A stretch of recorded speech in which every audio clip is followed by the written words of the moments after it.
Wait, did this start already? No. Did it? I can never tell. It did. I guess it started. Well, I didn't actually. Good thing it wasn't doing anything weird because I didn't mean for it to go live yet. I was gonna wait until like I guess it is kind of 6 o'clock now, but I was gonna wait a little longer because usually it takes me like a half an hour to figure stuff. I hate how the sun decided to maybe shut these blinds. Okay, that's better. We'll do like that. Okay, so I was waiting a little bit until closer to 6 because usually I have to like start streaming on my streaming software and then actually hit go live on YouTube, but it doesn't do that anymore for some reason. So it just totally started on its own. I don't even know if the audio sounds good. Hold on, I have to hear this. That anymore for some reason. Sounds good to me. All right, mute that, pause that. We are good. Okay. Let me go back and properly introduce the stream. Hey guys, it's El Supersonic Q, and welcome to tonight's live stream where we do nothing except talk about stuff and pretty much the usual for a lot of you guys who have been here before. And I gotta say, I was really looking forward to this stream actually. I think doing them like every few weeks is definitely the way to go because I remember when I used to do them like every week. Well, this was like years and years ago. I would do them every week, and I would get really burnt out on them because like nothing interesting happened between week to week to week. But by doing them every couple weeks, or I think maybe it's been 3 weeks since my last stream, I feel like more stuff has happened. I can talk about more stuff, and I'm just generally like more excited to do that, which is good. Especially since this is kind of the most social interaction I get, which is crazy because people are going back to school, so no one's really around to hang out anymore. But I also wasn't doing a lot of hanging out this summer, and the virus in general is making it hard to even just go out. So altogether, what is this? Please check the video resolution. No, that's not a problem. And I completely expect the visual quality to like decrease over the hours. Usually it gets really dark in here, and this room is really bad for lighting to begin with. So I do have my lamp here, my little lamp, which we'll use later. I think we'll need it later. But you guys don't watch this for the visual quality. You watch it for the audio quality. And I said this last time too, that it's like a compliment when people say, "Oh, I've turned on your streams and have it on in the background." Like that's sick, because like I don't know, I really think it's like cool that people like listen to me in the background. Anyway, let me get to the chat. I saw a lot of you guys were here, so thank you guys for showing up. Got a lot of heyos and highs and what's up. And Sato Pika said I actually came to a stream on time. That you did.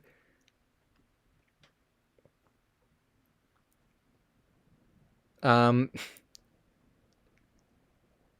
people were actually commenting. Yeah, you guys are talking about Pink Morning cartoons. So I guess a lot. And yes, Fluff192, you were actually one of the reasons why I ended up doing it, because so a lot of you guys. Okay, so there's a video coming out tomorrow, which is part of the reason why I'm also doing a. Oh, here's kind of some cool news.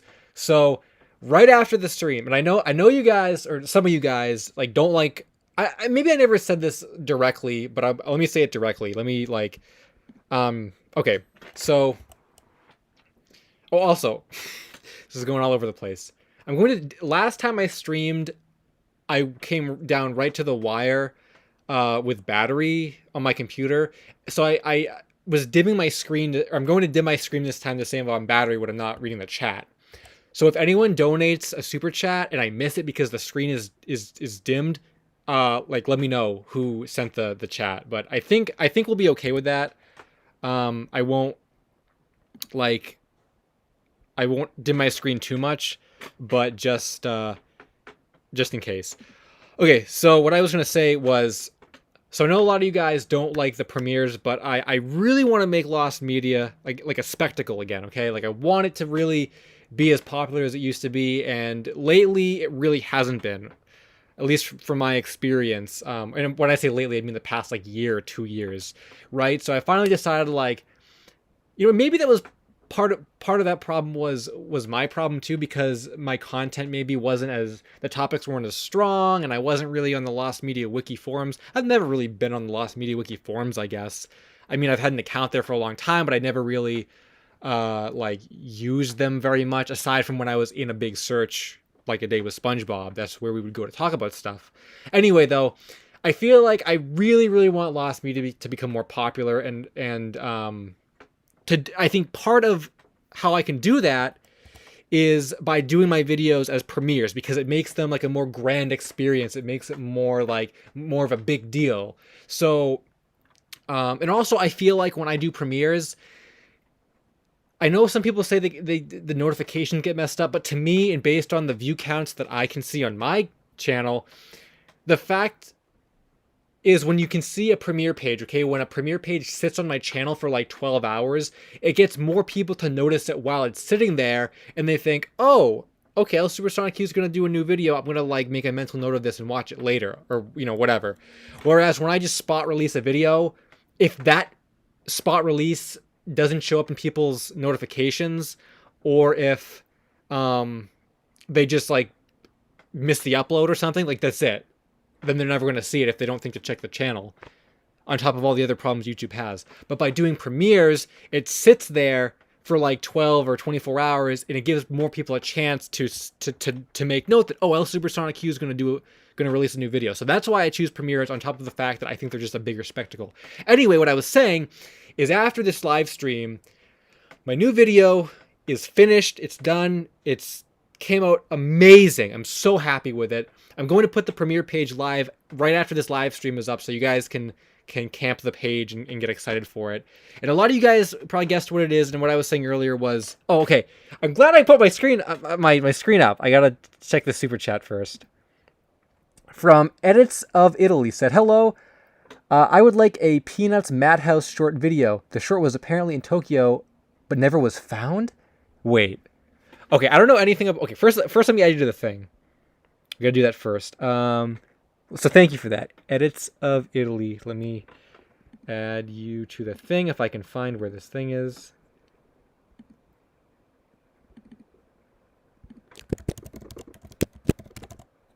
I can't spell. Someday I'll be able to talk and do this at the same time. Okay. Thank you for that. So I don't know what that is, but based on what it sounds like the Japanese animation studio Madhouse did like a Peanuts, like Snoopy short, and you say it's never been found. If that's what it is, that is actually kind of interesting. An anime, like American animation thing. I will look into that. So thank you for that. And what I was saying before was speaking of looking into things viewers suggest. Yeah, Fluff, I actually... So the topic of the video, for anyone who doesn't know, I'm not going to get into it because you got to watch the video, but it's Pink Morning Cartoon. And yeah, Fluff, you were part of the reason why I did it, because I saw that and that comment you left, and I thought, oh, I remember someone mentioned that to me on a stream a few weeks ago. And then I think someone else on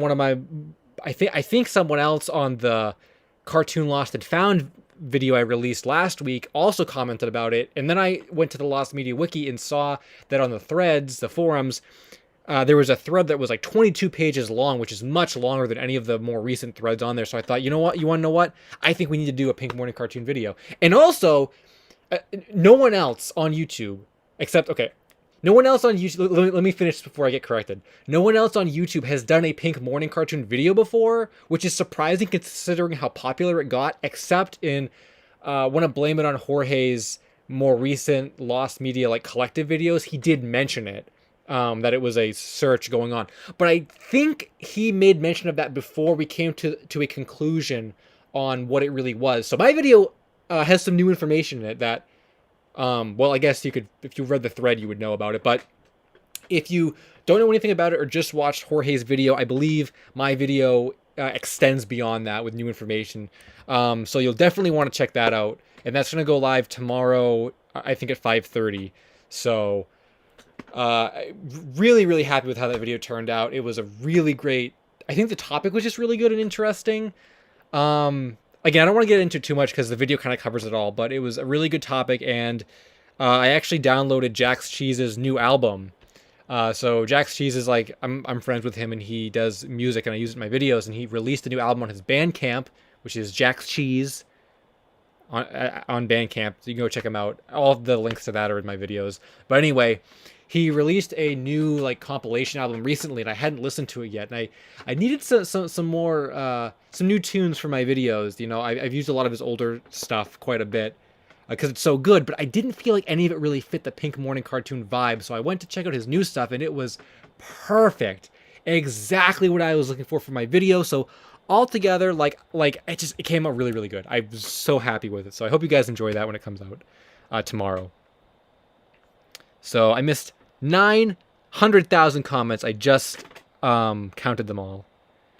Golden, and this is for anyone who's new to the streams. All I really do is just jump around the chat. I try to answer as many questions as I can, but as you just saw, I go off on tangents and stuff all the time. So, yeah, that's kind of how we do it. Golden Deer Best House said, "Hey, SSQ, I've been a fan of you. I've been a fan for a while. Nice to meet you. Well, thanks for stopping by. I appreciate that." And Monkeys Are Swag, who I think was here last time, said, "You are the inspiration for me making videos. Thank you."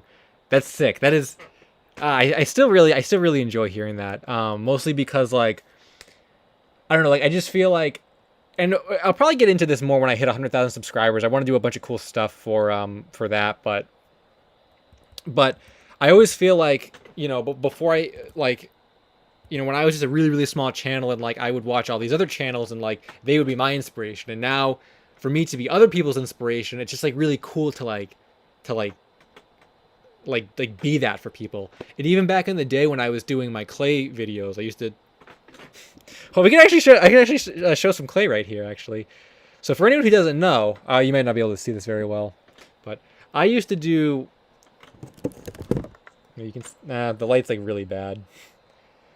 I don't know how to do this any better. Well, anyway, this is a Fang clay sculpture. I used to do clay sculptures, and make clay videos. I used to be a really big artist on my channel. I used to just do art, and I was one of the people who I think pioneered clay on YouTube, because back when I first started it, it was me, Ape Grape 05, and there was one other guy, don't remember his name. There's the three of us doing clay, and it was really cool. And I remember even back then, people were like, "Oh, you know, your clay inspires me." I just thought that was so cool, and like I don't know, just hearing that, like it's one of those things that it's like, it just really makes me feel good about making content. Even when my content doesn't necessarily get a lot of views, just like I don't know, just like hearing that people like appreciate it, it's really good. Like someone said, I think in one of my more recent videos, they said like I'm glad you're one of the pillars of lost media, you know, which is kind of like really cool that like I'm one of the people that, like, when you think about lost media, or you think about Supersonic Q, I mean, I think of blame it on Jorge, because he's who got me into lost media, but I think I got a lot of people into lost media. So like it's so like, it just, I don't know, it's hard, it's still hard to like wrap my head around like being that guy for other people who like who want to get into lost media and like do it for my videos, because like you don't really think about that when you're making content. Like, you know, like I was just doing, you know, I'm just kind of like everybody or whatever, you know, like you just do it for fun. You don't really think like, oh, I'm going to do this and be the inspiration for everyone. Like you don't really think about that, you know, like, and I wasn't thinking about that. All I was thinking about back during those days when I first started my channel is I just wanted to get more views than my friends, because that was the origin story. Was a couple of my friends made channels and they were like getting views, because they were doing claymations and they were getting views and stuff, like, you know, just very, very small amounts of views. But I thought like, oh, I have all this clay, and at the time I had like probably like 5 or 6 years of worth of clay sculptures, you know, and they were just doing these claymations on the spot. And I was thinking like, I could show my 5 or 6 years worth of clay on YouTube. You know, I have an arsenal already to do that. And I did. And then like, that's how it all started, is I wanted more views than they did. So that's really cool. I'll probably get more into the history of that if anyone cares when I hit 100,000 subscribers. I have a lot of cool stuff planned for that. It's just taking like a really long time. I feel like I've been stuck at like 90,000 for like 3 months, but I feel like I'm in the home stretch though. And when I hit 100,000, which is going to be really cool, because I'm going to release all my private videos and unlisted videos for I don't know if it's gonna be like a month maybe, or maybe a few weeks.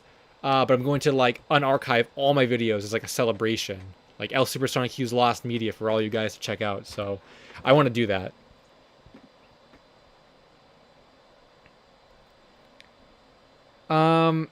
Tony Exists said, your Kappa Mikey video actually got me into Lost Media. Wasn't that 3 years ago at this point? Yeah, that's another thing too that I don't that's crazy when I think about my time being on YouTube is it's really been a long time. I think Kappa Mikey, man, was it 4 years ago? It was 3 or 4 years ago. Maybe it was only 3 years ago. No, I think it was three. No, I don't know. I can't remember. 3 or 4. I have to go back and look. But I know though that some of my original Mystery of videos, like before Kappa Mikey, the Kekrok one, the Yaya Beebus one, the Sonic one prototype, those original videos, those are like 4 years old. I think they're gonna be 5 years old next year, which is like crazy because it doesn't even feel like it's been 5 years since I made those videos. It feels like it's only been like 2 years. So that's crazy, just how quickly like time goes. And honestly, again, I'm gonna probably get more into this when I do all my 100,000 subscriber special stuff. But that's another thing too that I don't that I'm really glad that I have stuck with YouTube for all these years, is because I feel like it has created like unintentionally, but it's created this time capsule of my creative visions and my work.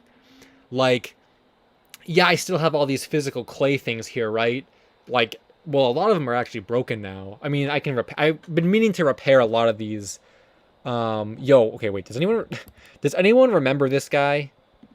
This Mario, the freaking classic Mario. I wish I had better lighting, but the classic Mario from Video Game Clay Figure Models 1. This guy is in the first thumbnail of my first video. That's this guy. I still have him. I still have all my clay. I never threw any of my clay out.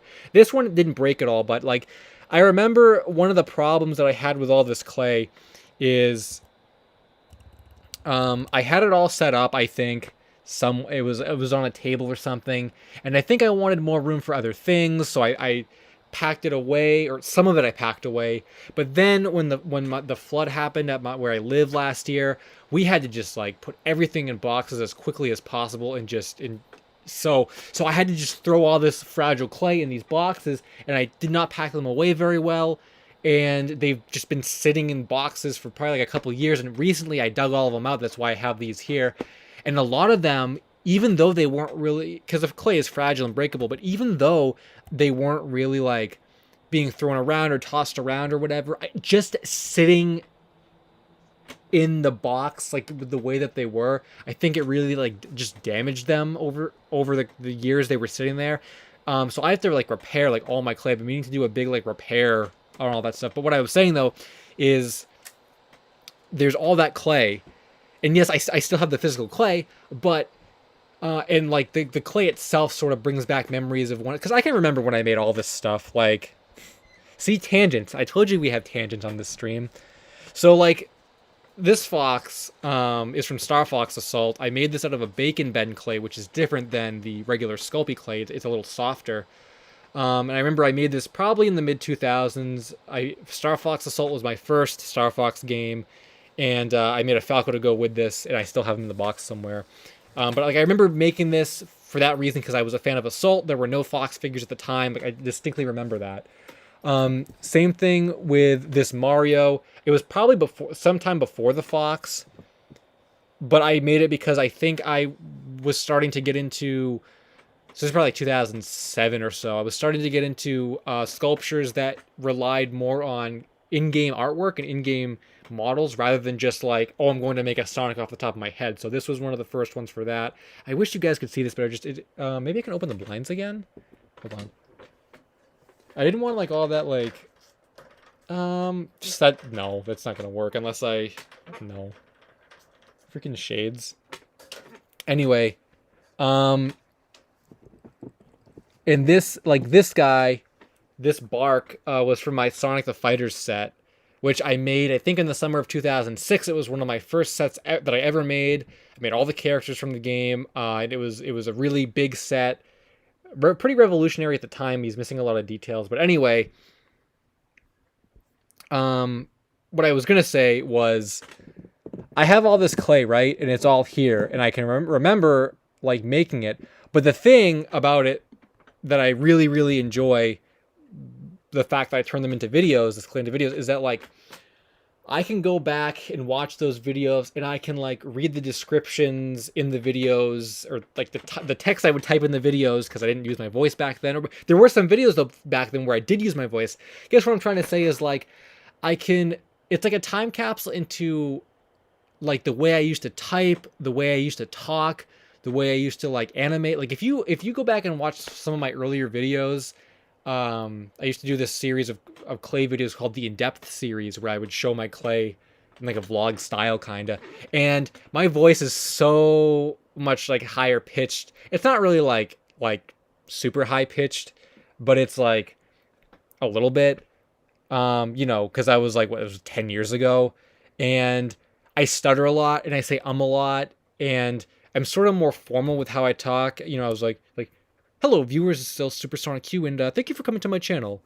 Today I would like to show you this this clay sculpture of Mario. This is from the video game Super Mario 64. It was just very very formal almost. Whereas nowadays it's just like, hey guys, it's El Supersonic Q. Check out this Mario sculpture from Mario 64. It's just a lot more chill. So I don't know. I just think it's a great glimpse at like how things used to be, and I'm glad that I had kept up with YouTube for all these years, because not even the oldest clay videos, but just like even the stuff in between the lost media and the clay videos, just I think there are still some vlogs I have up on my channel, and I have some artwork showcases and stuff. It's just cool to see what I was into at the time. So anyway, I don't even know what we were talking about anymore. It's your boy Jake17 official said, have you considered going on the pizza party? Wait, whoa. Hold on, hold the phone. Have you considered going on the Pizza Party podcast? I heard Pan talking about it on stream the other day. Okay. I've actually been wanting to go on that pod. Okay. First of all, I don't know if you heard Pan talking about getting me on the podcast, or just in general having other people on the podcast, because I've really been wanting to go on that ever since the Kappa Mikey pilot was found, which was like 3 or 4 years ago. I think someone checked, but I missed the comment. But I remember back when that happened, right? I was still kind of a small channel, right? I think I had like 10,000 subs. I mean, I still consider myself a small channel, but I guess I'm bigger relative to the 10,000 subs I had like 3 or 4 years ago. But I remember when the pilot was uploaded and my search was over, and I remember them talking about it on the Pizza Podcast, and I thought they were going to invite me on to talk about the search, but they didn't. And I sort of like thought, okay, well, like that's fine. Like, I'm not really a big name in the lost media scene yet. Like I was still rising in the ranks, I think, at that time. But then, like, as the years passed, I found out that more and more of the community had been on the podcast before. There was Bedhead Bernie, who used to make Lost Media videos. I don't think he does anymore. Jorge's been on there, I think maybe a couple times. Kate from the Lost Media Wiki has been on there. Even people that like don't have anything to do with what I consider like Rebel Taxi's content to be are on there. And I was thinking, like, I'm the only one from the community that hasn't been on there yet. And it's actually been like, I've wanted to be on there for a long time, but like I never like I feel like it would have been too vain for me to like ask him, like, hey, everyone else from the wiki has been on there. Like, can I? Like, I thought it was too vain to do that, so I never did. I was just hoping he would like ask me someday. But if he was considering it, if I read that right, oh yeah, I would do it. I would like totally do it. Like that'd be so sick. And I've interacted with Pan before on Twitter. Like we've retweeted some of each other's stuff before. I think he follows me, so like we know we exist. So that would be cool. Yeah, I would be really, really into that. Like, man, that would be like I think that would be like a YouTube bucket list kind of thing. Like the collab with Chugga Conroy. That was a YouTube bucket list thing because I remember watching Chugga Conroy back in the day with my friends when we were in elementary school and thinking, I was thinking back then like, man, what an untouchable guy Chugga Conroy is. He's just this big like entity.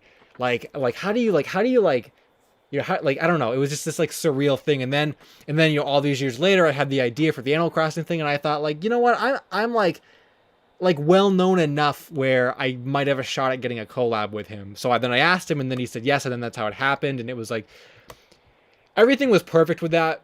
I know. Okay, fun fact about that video though is that video actually the Animal Crossing video was like a year and a half. It was delayed for a year and a half because when I originally asked him to record the video, it was in like November of 2018, I think. And then the flood in my apartment happened in 2019. And I didn't, I wasn't really in the video mindset. Like 2019 was a pretty bad year for my channel because I just was not in the video mindset. I was worried about other things. And I didn't have a lot of my like equipment that I have in my house. I didn't have it where I was living. So I put that collab on the back burner for a really long time. And I was going to try and get it out, I think in November of last year. But then I thought, like, you want to know what? We're so close to the New Horizons release. Why don't I release it for New Horizons? And I waited a couple extra months, and then I did. And it was a great video. It turned out really good. And that idea for that video, it never even came from the fact that, oh, I want to do a collab with Chugga Conroy, and he likes Animal Crossing, and I like Animal Crossing. It came from the fact that I had been doing, and now okay, again, I don't want to not trying to like humble brag here or anything, but like another video content that I feel like I pioneered was the hoax videos. If you go back on my channel and look at my earliest hoax videos of the playground rumors of El is Real and Sonic and Melee, I did those videos like 5 or 6 years ago, and now it seems like a lot of popular gaming channels are doing that kind of thing. Whether or not they saw my videos and were directly influenced from them is another story, but I feel like in general the idea that like talking about hoaxes was something that I kind of like, I had the idea first because I had it like 5 or 6 years ago. The only problem is those videos just never really got popular. So whatever, I don't even know what I was saying. So the Animal Crossing video was going to be like a video that talked about Animal Crossing hoaxes, but I had canceled my hoax series after the first couple episodes didn't do that great. And then all these years later, I was thinking about, I had this idea for an Animal Crossing hoax series. I never did anything with it. And it evolved into the, everything you never knew about Animal Crossing. And then that's when I thought, why don't I get Chugga Conroy in on this? Because it doesn't really, this video doesn't really go to a series. It's just like a one-off video. So he'd be perfect for it. And that's kind of how it happened. I don't even know where I was going with this. I have no idea what the original thought was, but yeah, if Pan asked me to do the podcast, the bucket list, yeah, this being on the podcast is like a bucket list thing, because like I remember back in the earlier days of Lost Media when I was first discovering who he was, and I saw that other people from the community were on the podcast. I was like, man, it'd be really cool to go on there someday. So yeah, I would totally be into that.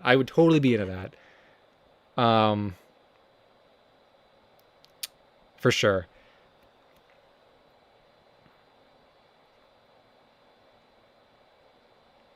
I missed another 10 billion comments. Someone said, can you show your Yokai Watch stuff? I actually don't have any Yokai Watch stuff except that box, which I only bought because, okay, I guess I do have some stuff. The dollar store was selling plushes from like the first wave of plushes years ago for $1. And I thought, well, I can't say no to this. So I bought the whole set, and then I had to go on eBay and find a display box for them. I don't know where the plushes are in one of my plush bags. That box is just housing like odds and ends that I didn't fit into my like main shelf setup yet. And I don't even like Yokai Watch that much. I remember I bought the box and put all the plushes in it, and then I thought, what am I gonna do with this? Because I don't really like Yokai Watch.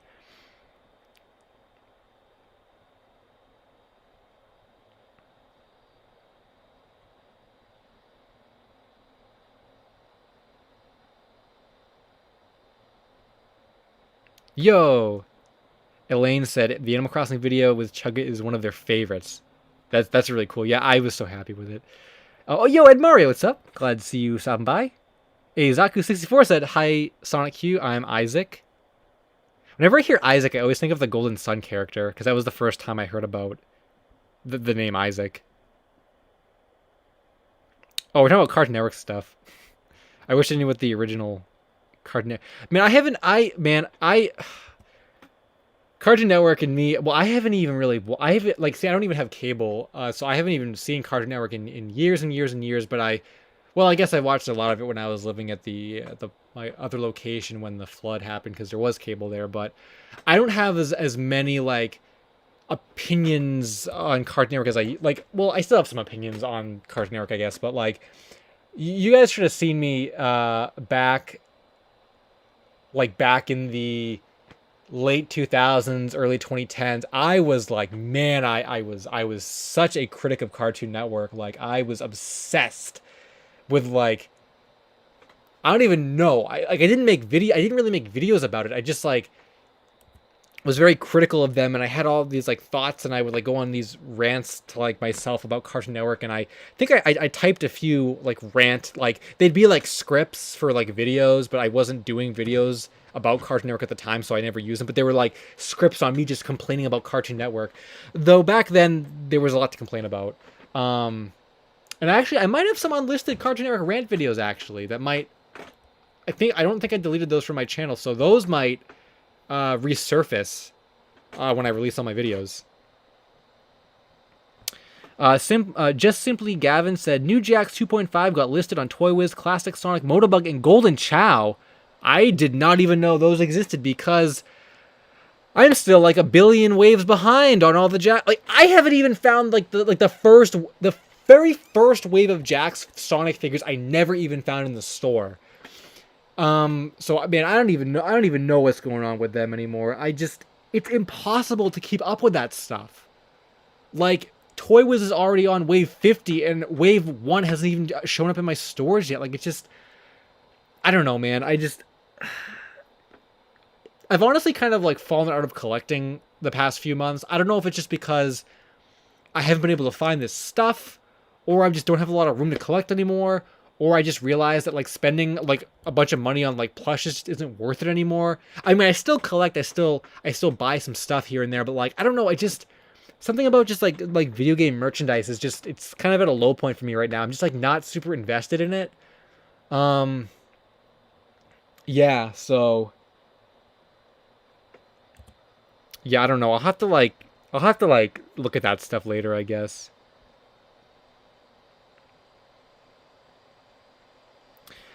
Roadroid said, have you ever wanted to learn Japanese just so you could understand Japanese sources better for lost media and stuff? That's a good question. I've never wanted to learn Japanese to, like, when it comes to lost media or when it comes to like buying things online or anything like that. I've wanted to learn Japanese to actually go to Japan and like experience the culture. And that's something that I never really like thought about for a really long time. I don't know. Well, I do know I do know what it is actually. So when I first started to like get into Japanese culture, it was through anime, it was through Naruto and Cartoon Network. And for a really long time, you know, when I was little, all I really saw Japan for was this like place to go and like buy Naruto toys, right? In like video game toys, right? Like Akihabara. That's like the big place that everyone goes, and that's all I was thinking. Like, oh, I want to go there. That's the otaku place. Okay, I'm not an otaku, but like that's where all that kind of stuff is, like the like Naruto stuff and Mario stuff and Super Potato and Sarugia stores and all these like, you know, Sega arcades, like all these places that I want to go because I'm a fan of that stuff, right? But what I didn't realize is, like, until I was, you know, only recently, probably within the past like year or so, maybe a couple years, is that there's so much more to Japan than just that. And I sort of like got into that stuff because, you know, I would watch videos on YouTube of like, oh, some guy going to Super Potato in Japan to find games, right? And then there would be content related to that wasn't directly about games, but it was about Japan culture. There's one channel that I like watching. I really recommend this channel. Well, I guess, okay, yeah, I'll recommend it even though there's some weird stuff going on with the channel. If you guys have seen Only in Japan, Um, it's a series where this guy, he's like an American guy, but he's lived in Japan for like 20 years, and he does these videos that like take you around Japan and show you the culture and show you stuff. And as I was watching these videos on like, you know, game shopping in Japan, his videos would pop up. And I think one of the first few videos I actually watched from him was a like a UFO catcher like guide video, which was interesting because UFO catchers, right? But then I watched that video and I said, wow, he's really entertaining. This is a really informative video. Like, what else does he have on his channel? And I realized that him talking about UFO catchers and Akihabara was just one part of Japan. And his channel had so much more when it came to like the food and the culture and the traditions and all this stuff. And I started watching more and more of these videos, and I was just so fascinated that Japan was so much more than I ever thought it like was. And I sort of became like obsessed with their their culture like that I had never like really seen before. So anyway, that was like a year or so ago. I started watching his videos, and in doing so, it sort of like made me like realize that, wow, my fascination with Japan isn't just surface level with like anime and video games, but it's deeper than that. It's the culture, and I want to experience that culture, and I want to like go there and like see something new, and like it's just, yeah. So I guess to answer your question, I would want to learn Japanese to go there and be able to like really experience like the Japanese style, you know what I'm saying? But there's just, honestly, there's a lot of like problems with that. Just I guess with me personally, maybe, oh, can I open the blinds now?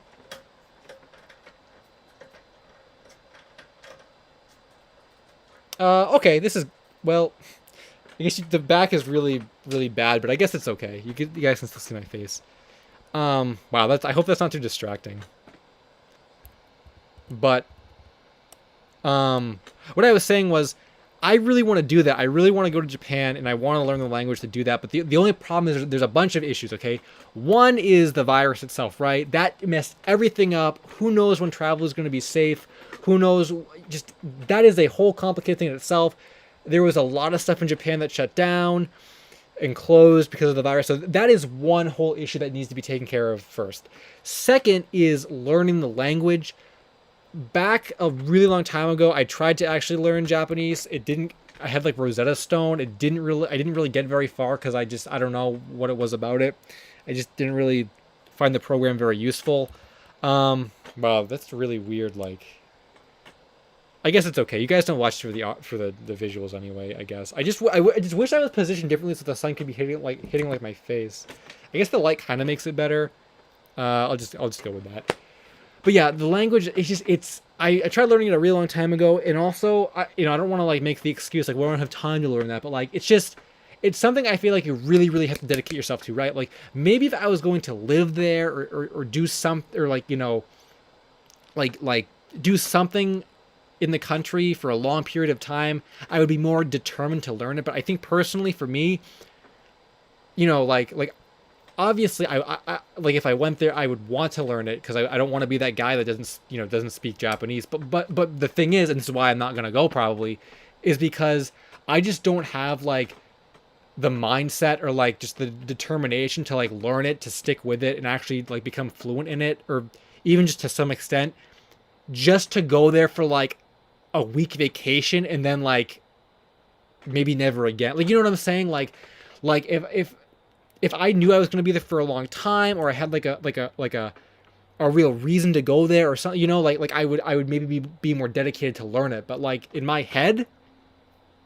there's just not really like a point to me like sitting down and learning it, because like it would be so infrequently used, and I could learn it, right? Be very good with it for that 1 week, but I probably wouldn't go to Japan very often. So I'd be good with it for that 1 week and then forget everything about it and have to like relearn it again. So I just don't think it's worth my time to learn, which is why I'm not going, is because if I don't know the language, I'm not going to go. But that's the thing, is like, I just feel like I have so many other issues and so many other things I have to take care of and so many other responsibilities that like learning Japanese to take a vacation there is like, like that's just not really feasible for me. I think the most likely way I will get to Japan is if I ever had a friend or met someone, or if someone else knew the language and they said to me, "Hey, would you like to come to Japan with me for a week and we can whatever and I can like, help you through." And like that would be cool, okay? And like I know I've looked up some videos on words that you should know and very useful words, which I could definitely manage just memorizing a handful of words. But I feel like to really learn the language, and if I was to go there by myself and not know any Japanese or whatever, like I feel like I would just, I have to know the language, and I just don't have just the ambition to do that. So I'm probably not going to end up going. But like at some point, if I knew someone, or if I did end up having a bigger reason to learn the language, I would, and that would be cool, and I'd go there. But once again, though, it just always circles back to like I'm going to go there for a vacation for a week, and then I'm going to never use the language after that. So I don't really see the reason to learn it. I guess import games would be easier to read. Like, you guys can probably see up there, or maybe you can't anymore. I imported a Saturn a while ago, a Japanese Sega Saturn, because I wanted a Saturn, but the U.S. prices are way too expensive, and a lot of the Japanese prices are cheap, like very cheap in comparison. Man, I almost don't really like how the sun is looking. It's just like really glaring and stupid. Someday I'll get a better lighting fixture for this room. Oh, I guess this light kind of helps now. Yeah, okay, we're getting into light territory here. But anyway, what was I even saying now? Now I don't even remember what I was saying. What was I saying? Learning Japanese.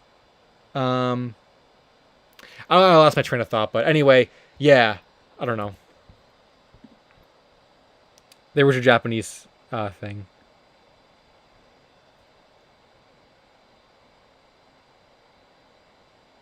Buffin Muffin said, "How many clay models do you have, or how many models do you think you have?" Oh, geez. If I had to guess, I would say probably, I'm going to say like maybe 250 clay models, if I had to guess. So, just like, oh, maybe, can you guys see this any better now? Oh, maybe a little bit, or maybe not. I don't know. So they're not all this size. Some of them are much bigger. Some of them are smaller. But generally speaking, I would say altogether I probably sculpted around 250 to 300 things over my like 10 years of sculpting. I used to have everything all on one table, but I had to take that down because I didn't have enough room for it. But yeah.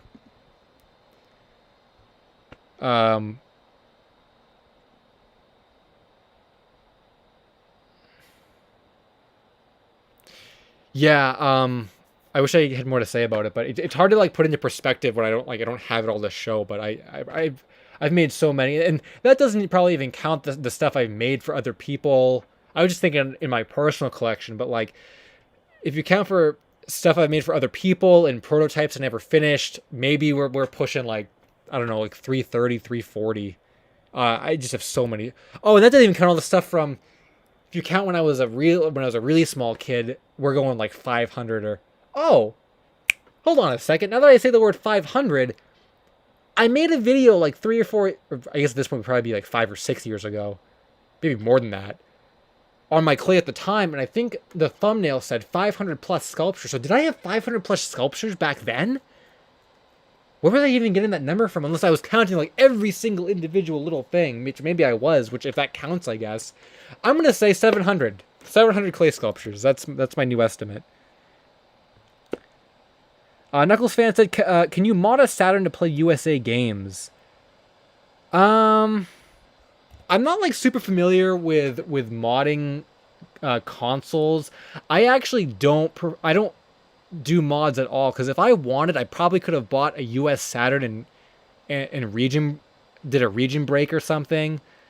I'm not sure if there's like a Japanese region break to play US games. Maybe there is. I honestly don't know. I don't know really anything about that stuff because I don't mod my stuff at all. Yeah, I don't know. I hate. I'm like so obsessive about playing things on there, like unmodded on everything, that like I have I bought it. I got an NES console from a thrift store, right? And it has the dumb like whatever it's called, like the what the heck's it called? That dumb cable you screw into the back, the RF switch that you screw into the back of the TV, and I hate that. So I was gonna get AV cables for it, right? But NES AV cables, you can find like really really cheap ones, like Chinese ones for like $1. But I am like so like anal about playing everything in its like purest form that I am trying to hunt down an official Nintendo NES AV cable set so I can play my NES with official Nintendo cables. So that is how anal I am about like that stuff. So I don't know anything about modding or anything.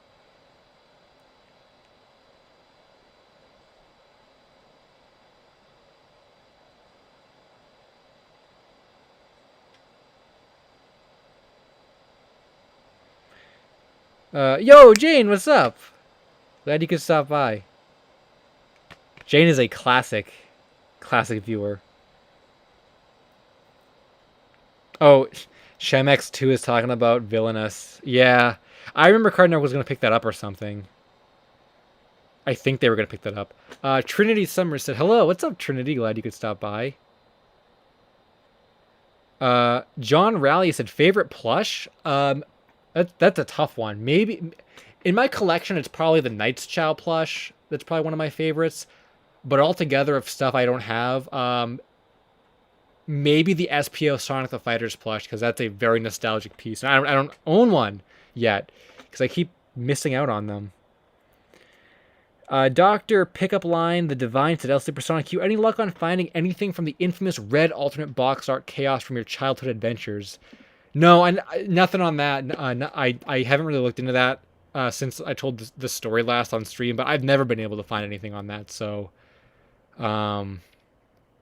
yeah, nothing.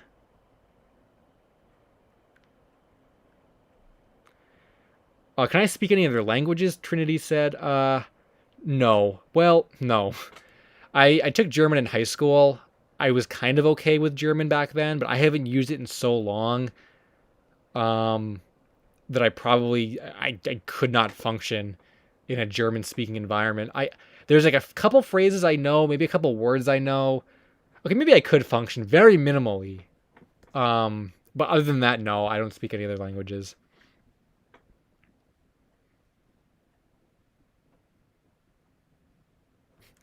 Zachary Palat said, hey guys, I went to a store and found Keck right next to Dot Comedy, the complete series. Okay, that's funny. That's funny because Dot Comedy was like an obscure like reference, so respect.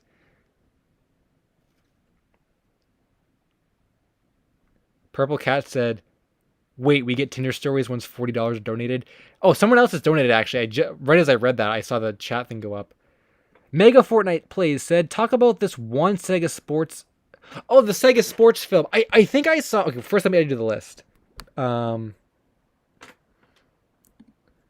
again, someday I'll be able to do this without doing this. So thank you for that. Did I spell Fortnite right? I've never spelled Fortnite before in my life. Or I've never spelled Fortnite before in my life. Did I say right? I know how to spell. I believe I saw a message you sent me with that. It was either an email or on Twitter. I have not been replying to anything from my inbox because I just have not had the time to do it. But I did see that. I will look into that. Yes, I remember you told me that. You sent me that. Oh, have I found a clock for that Luigi clay model? No, I haven't found a clock for it yet. I totally forgot about that. His arm actually broke. I have to repair the arm. Oh, so someone said we get Tinder stories for $40. Yeah. Usually, it's sort of become like an ongoing meme where if I end up with $40 in donations, I'll end up telling like a few Tinder stories from my wacky Tinder experiences. I've actually told quite a few in the past. I still have some more though. You better believe I still have some more. I have been on Tinder, I think like a year and a half, and that's not even like, oh, I made an account once, I never looked at it again, or like I made an account and then forgot to, check it for months and then went back to it. Like, no, I have like been actively using Tinder for a year and a half. It's honestly pretty sad.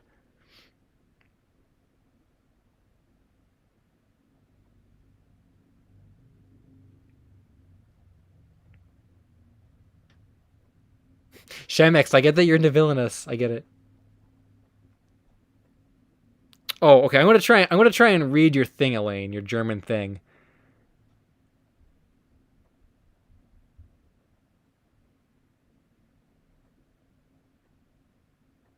I'm trying to like translate this in my head.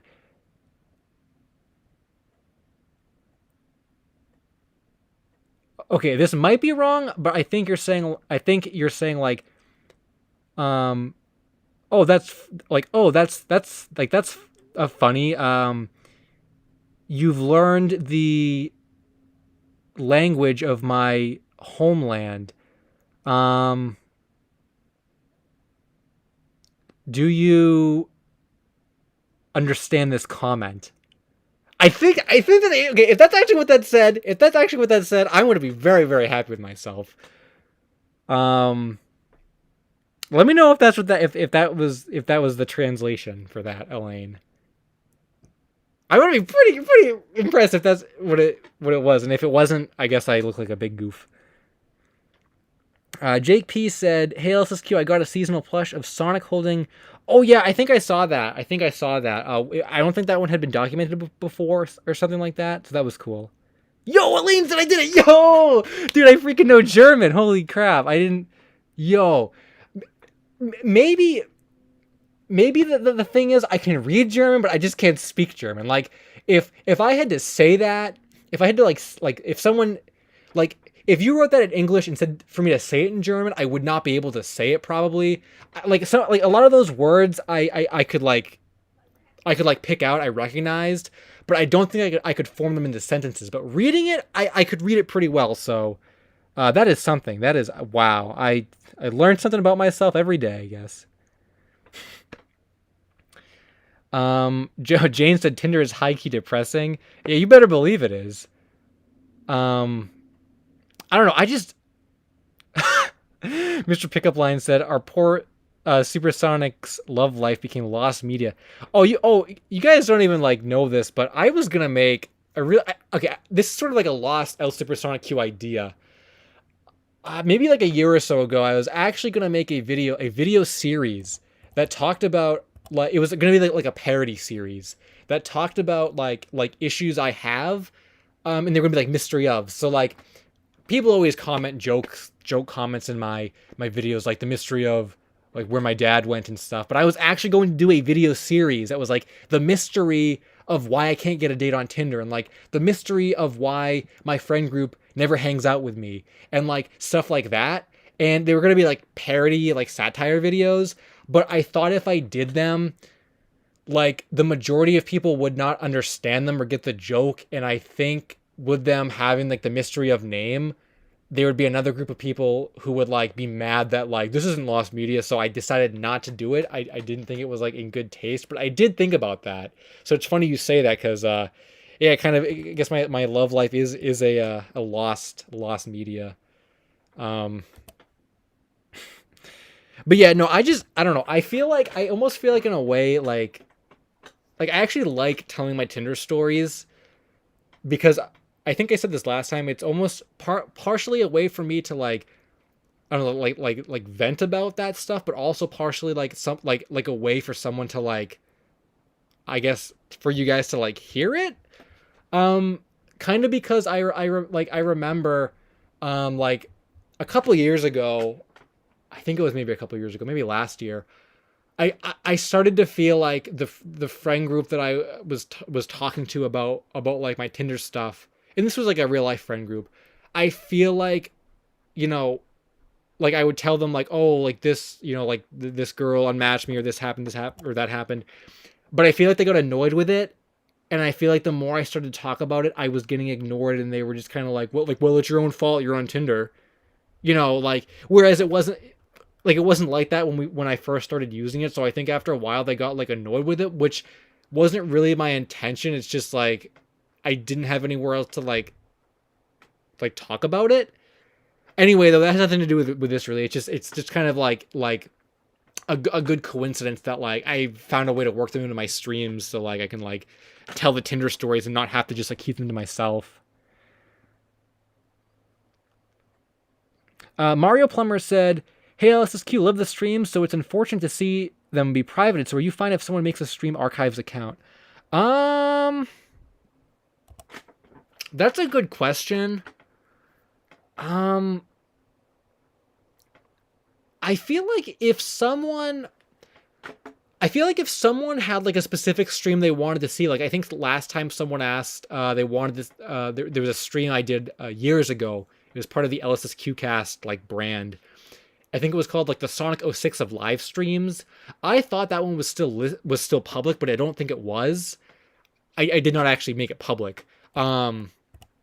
But like if someone wanted if they had a specific one in mind that they wanted public, I would probably unlist it for that or make it public for them. But I think a general stream account that like just some other person makes that just like takes all my streams and like saves them publicly, I don't know if I'd be cool with that because I feel like I private them for a reason.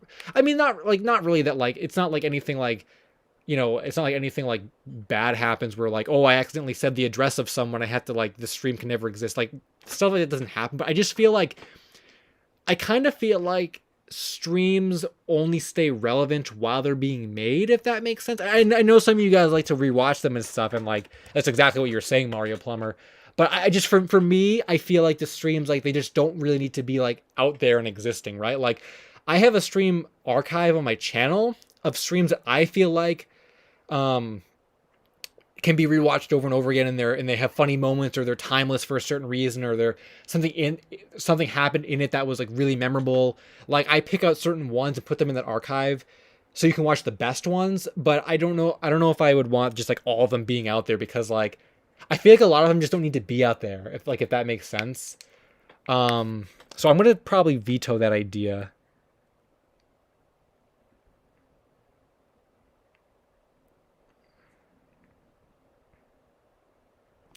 Haku EXE said, "Hey, first time seeing you live. I have been following your videos for a long time. I really enjoy them. Greetings from Spain." Whoa! So we're from Spain. That's cool, actually. Like I'm always amazed with how far my videos reach. So Spain might be a new location. I don't think I've ever had anyone say they were from Spain. I think there's someone who watches me in Japan. I'm gonna feel bad that I can't remember their name. Was it Yuki? I thought it was maybe Yuki. But there's someone from Japan who watches me. I believe there was someone in like a few people in a European country. I think there were a few people from Australia. Yeah, that's cool. There are viewers of mine from all over the world, which is really cool. Is the Bejeweled guy here? Crimson KMG asked. I remember that guy. He donated, and I told him my thoughts on Bejeweled. That did happen. Yo, Lane's here. What's up, Lane? What are your thoughts on Phineas and Ferb?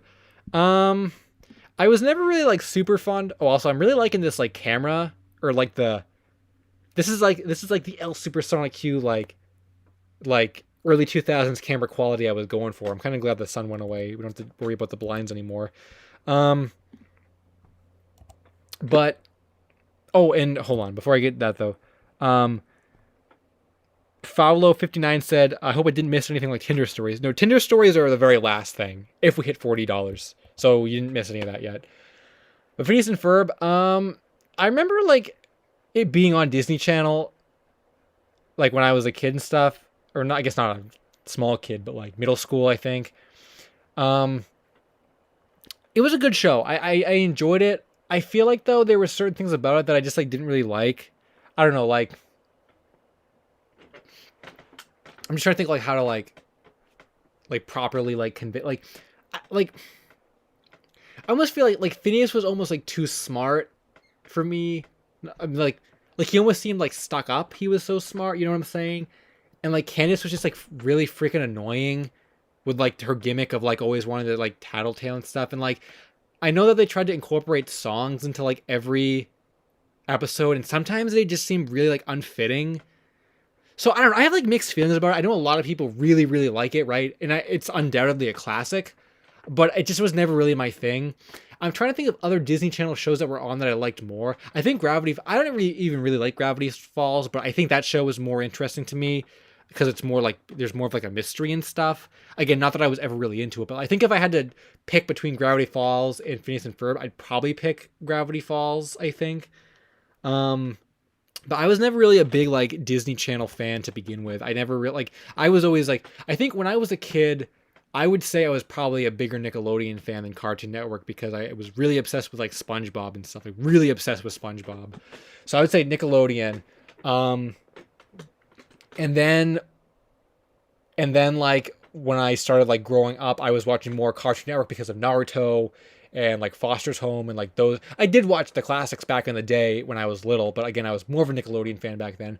Then I became a Cartoon Network fan, and then I lost cable, so I became a nothing fan, I guess, when it comes to TV stuff. I probably still prefer Cartoon Network over other things, but when it comes to shows in general, Cartoon Network stuff is probably, especially like recent stuff. I mean, I still like watching Johnny Bravo and stuff like that. Stuff is so cool, but like, I don't know, when it comes to like recent Cartoon Network stuff, I'm probably less of a fan now than I was back even a few years ago or before I lost cable. I think someone asked me recently, like, oh, we got more money.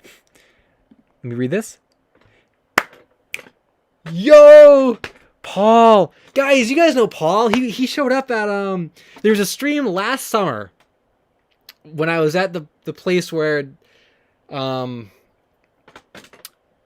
my house flooded. I was at my other location, and I remember Paul showed up to a stream, and he asked me if I was going to come to his graduation party. That happened. You guys met Paul before. He said, "Hey, Robbie, looking forward for some Tinder stories for old time's sake." Yo, you getting added to the list, man. All right, here we go. Dude, I don't know if you've... Okay, I might have to retell some other... Like, I have a couple new stories to tell you, to tell everyone, but I might have to retell some old ones because they're so good. So here we go. Whoops. Someday I'll be able to type and do this at the same time. Type and talk at the same time. Well, thank you for that, Paul. It's good to see you, man. Man, that was sick. Now I'm like even more invested into this stream now that Paul's here. Man, what a classic. Me and Paul go, for you guys who don't know, me and Paul go way back to kindergarten, literally kindergarten. Oh, and here's some cool Supersonic Q lore for you guys. Paul was actually one of the reasons why I started my channel. Cause, okay, Paul, you might remember this.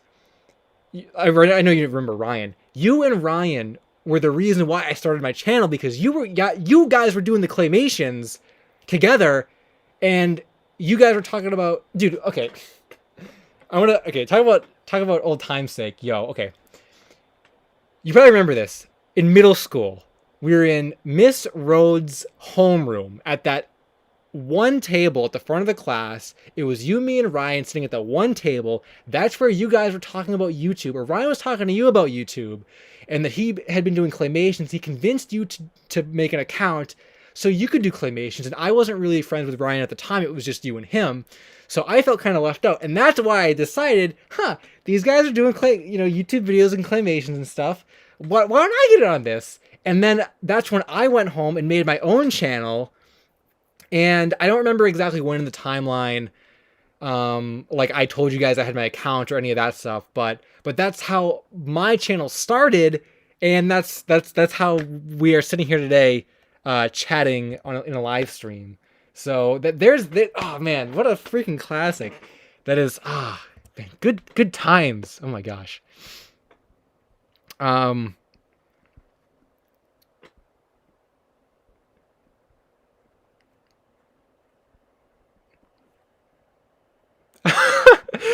Yeah, Paul says, remember Ryan was so shocked that he had 90 subs, now you got 90k subs. Yeah, I kind of remember that. I remember there was a little bit of rivalry, I remember, as we progressed into our YouTube stuff, because I remember he sort of drifted away from the claymations, I think, and he started doing animations, I remember. And he still has some of his animations up on his channel still. And I remember he got one of his big sub boosts when an animator in the community, I don't remember what his name was or who he was, but he was like a big animator, and he, I think, shared one of Ryan's videos, and that's where a lot of his subs came in from. And I remember at the time, Ryan was like beating me in subs for a long time. I was stuck at like 50 subs for like 2 years or something. And I remember recently, because I was looking I was looking to see when I had hit 100 subs, which I think I found some of our old email conversations, and it was in February of 2012. I emailed you and I said I hit 100 subs. So he was like way ahead of me in subs for a really long time, and it took me forever to get 100. And now, yeah, all these years later, I'm at 90K. But it's still cool though, because I don't know if you know this, Paul, but I've told this story I think to some other people maybe in other streams, that on my channel, I remember way back in the day, again, during this like little rivalry me and Ryan had, he said to me one day, hey, how about you like put my channel on like promoted on your channel, and I'll put your channel on my channel page, so we'll get like cross promotion. And to this day, what was that, like 12 years ago? To this day, I still have Ryan's channel as the first promoted channel on my channel from that agreement back 12 years ago. I never removed it. It's still there. That is some real history right there. And like, I will never remove that, because it's just so cool seeing that there is like that little like agreement to the past. Man, that is just so crazy. Like all just, it's so weird. Like really thinking about the beginnings of YouTube and like how that all came about. And back when we were doing that too, when we were in middle school, like all those, that was like YouTube like was still new at that time, because I think we were in middle school like 2007 or 2000. No, because it was 2007. It was definitely 2007. So it was 2007, and YouTube came out, what, 2005 or so, or 2000? I think it was 2005. So like YouTube was still new at the time, so it's crazy that like all like that whole thing had come about from like that moment in time, like that Ryan was invested in this like relatively new website. He convinced you to get an account, and then I like, man, it's crazy how stuff like that happens. It's just absolutely crazy. Man, good freaking memories. Good freaking memories. The old school beef? I remember that too. There was the whole thing with RuneScape. Do you remember that? Like Ryan was so into RuneScape. And that's like all he would talk about, and he like really wanted us to play RuneScape. I can't remember if you ended up ever playing it, but I remember I didn't. I was like so annoyed that he was like this kid just talking about RuneScape all day long. It was so crazy. And I remember too, I think his locker, at least when we were in 6th grade, his locker I think was above mine. So I would always see him at our lockers. Yeah, we didn't really get along back then, but it's cool. It's cool how everyone's cool now. That's good. Oh, Elaine, thank you for that. I think that's euros, pounds. I don't know what currency that is. I'm bad with currency, but I will add you to the list. We might actually hit our $40 tonight. Well, we have pretty consistently before. I'm just gonna round that up or how much money did it give me? It was like what, like $6, I think. So okay, I'll say 6. I don't know how to spell your name.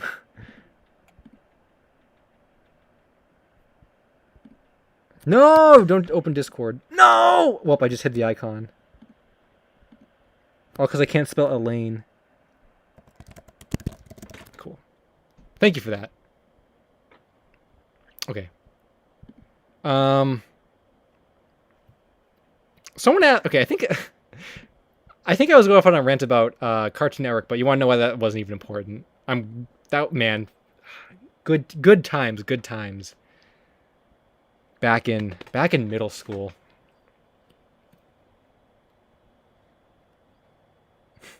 Matt said, I remember this lore when LSSQ... Oh, Matt said, remember this lore when LSSQ was at 1 million subs. Maybe. I honestly, like, 1 million subs is... Yo!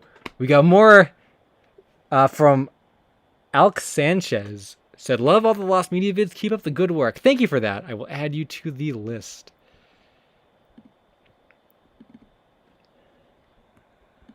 I don't even remember how much money it was now. Okay. Like, really... I feel like when I'm... Oh, I'm not even typing. I'm not even typing in the image. Whoa, cancel that. Oh, okay. Well, it was up already. Wait, how much money was it? I feel like when I'm trying to like type this, I'm in like another galaxy. I just can't even like think.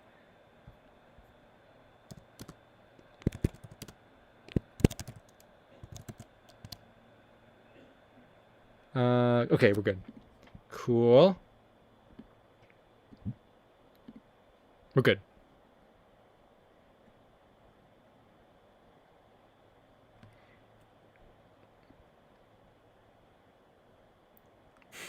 Oh yeah, no worries about the. Okay, so it is. So it is euros. Okay. Am I in a dungeon? No, I'm in my room. It's just there's just really bad lighting in here.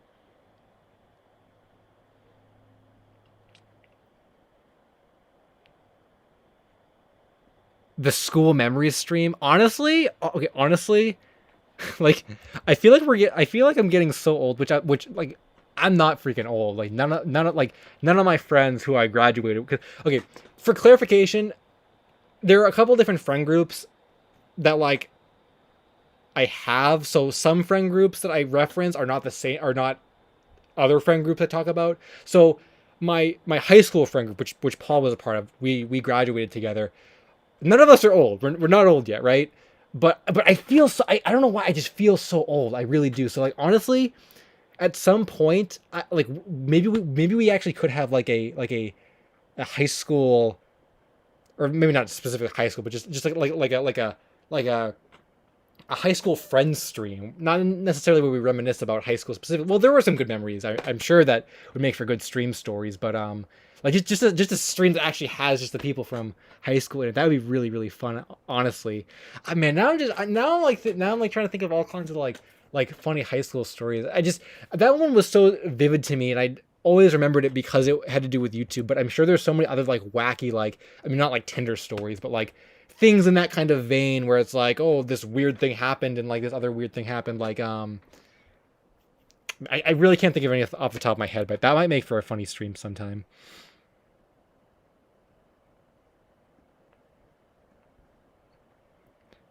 Oh, Wharton said, what is the most interesting item you have? Probably one of my prototypes if I had to take a guess. Um, Probably my Mario 64 prototype figure because it has an interesting story. That's probably what I would say. Um, I can't really think of anything else over there that's more interesting than that. So maybe that.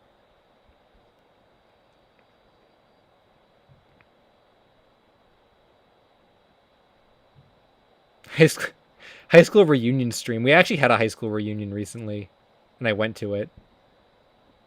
Yo, Paul, Paul should, yeah, Paul would be the guest star on one of my streams. I swear we were gonna do that one time. Actually, I swear maybe I never like the idea never like solidified, but I thought I had the idea to like get you on a stream once or like when you were still around here, like go to your house and we would do a stream from your house or something. I don't know if I just never like said that to you or if I just forgot about it. I don't remember, but like that would be really cool actually. Matt turned 30 last month. Okay, I'm not that old.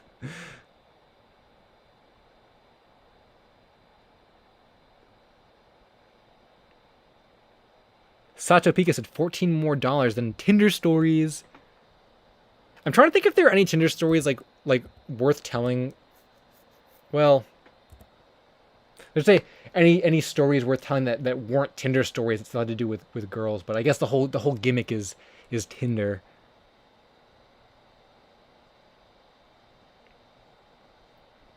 Do I have a Soap Shoe Sonic plush? No, I don't.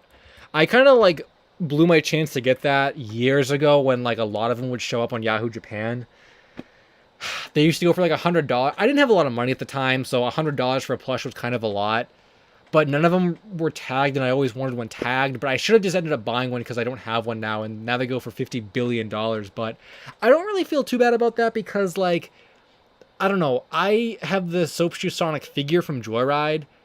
I mean, I know it's not the plush, it's not the UFO catcher plush from the UFO catcher plush set, but like I like Sonic Adventure 2 is my favorite Sonic game. It might be Paul's favorite Sonic game too, because we were both playing it together.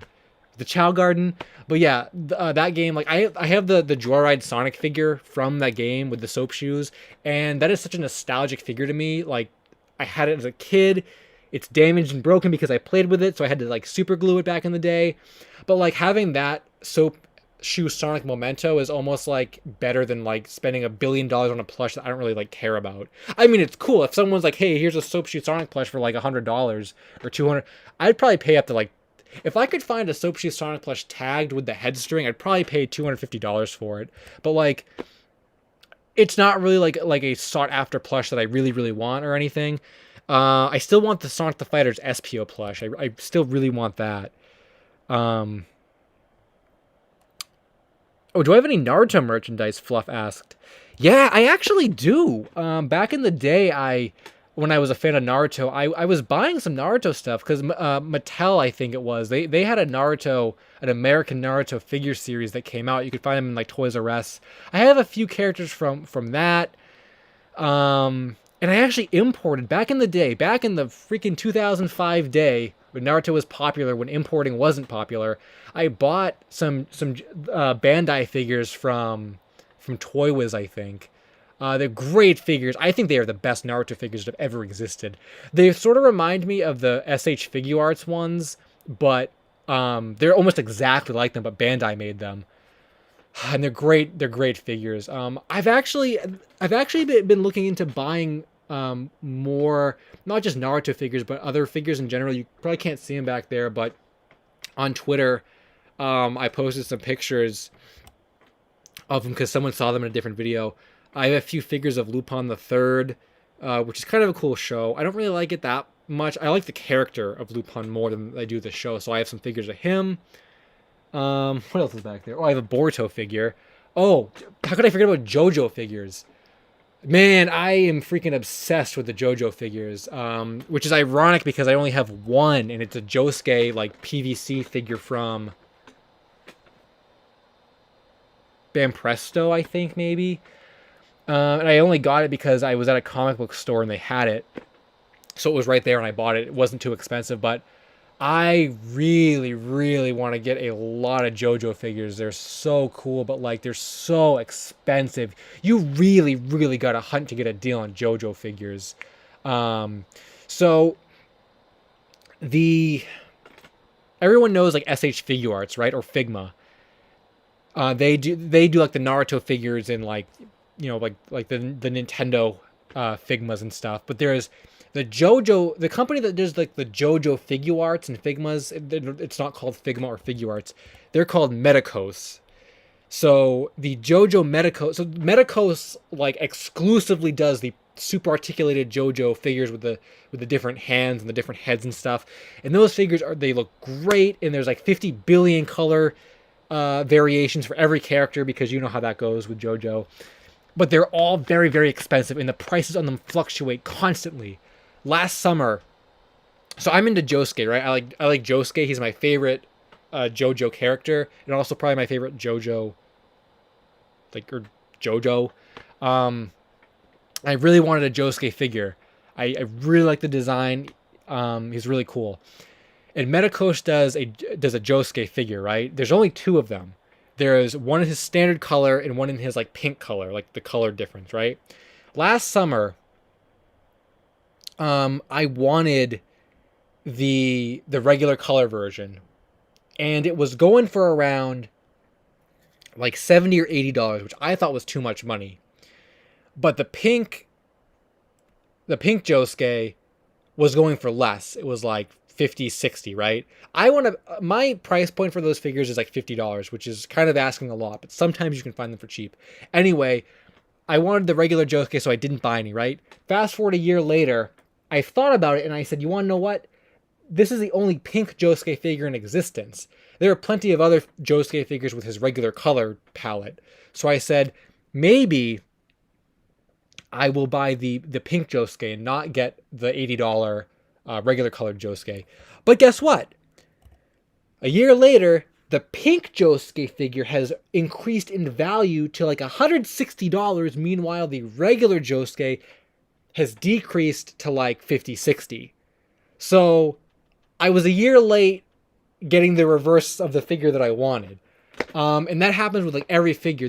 I wanted a Giorno figure, right? Because Giorno's really cool. His design is really cool. Medicos did 3 different Giorno color figures, and I could never decide. One of them I didn't want because it was like a Wonderfest exclusive, and it was really hard to get. It was always over $100.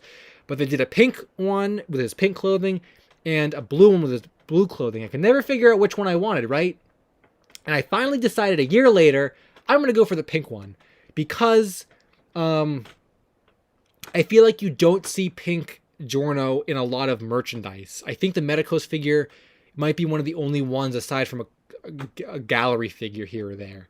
So I decided I'm going to get the pink Giorno figure. That figure is now going for over $100 when last year it was going for like 60 or 70 or so. I'm not going to pay $100 for a figure, so I don't have it. I could go off on a whole rant on JoJo figures, but there's your quick version. Kamoni said, I just joined. I'm guessing the Lost Media video is on Pink Morning Cartoon. That it is, yes. Jug King said, what is the most expensive thing you bought? Probably my Knight's Chow plush was probably the most expensive. I guess I'll tell you the price because everyone's going to want to know. It was like $400, I think. Which was actually a reduced price. I think I bought it through a website that had like a discount on it for some reason. If I didn't, it would have been like $450, but I think it was $400, which is actually like a steal. I think one sold on eBay recently for like over $1,000 or close to $2,000 or something. So $400 is a steal. That was a couple years ago though. I think Golden Deer was saying something. I totally missed it. Oh yeah, Killer Queen figure. Like, man, dude, I don't know why the Killer Queen figures in the Yoshikage Kira figures are so expensive now. Like those just shot up in value for no reason. And they did like 50 billion different variants of Killer Queen, but every single one of them is like over $100. I can't believe it. Solo said, "Hey buddy, hope you're doing well. Thanks for that. Glad you could stop by the stream."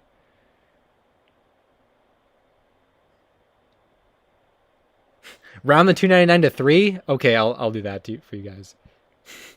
I guess it makes sense. It does look very like not uniform. Okay, there you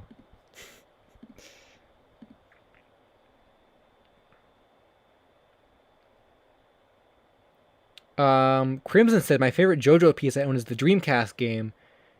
The game has inflated in price since I bought it for 40 euros or pounds maybe. Or yeah, that's pounds I think. Yeah, JoJo figures. Yeah, honestly, JoJo figures are like the stock market. Yeah, the price of the JoJo game is pretty crazy. The Japanese version is so much cheaper. Do I have a Discord server? No, I don't have a Discord server. I used to, but they were just all really bad, and I didn't enjoy having them.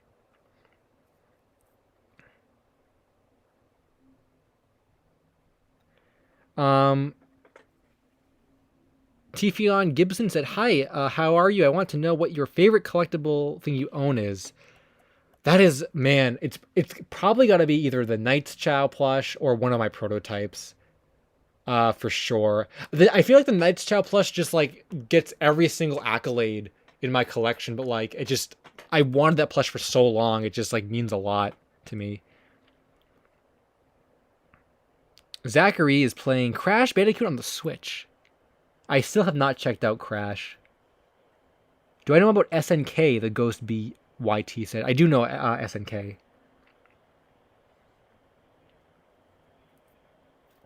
I used to play Metal Slug and stuff, so that was kind of cool. They have some good games. Izaku64 said, what's your favorite anime? We've kind of already like touched upon it. I guess probably like Naruto if we're talking about nostalgia, original Naruto. But if we're talking about like recently, I would say JoJo Part 4 is probably my favorite.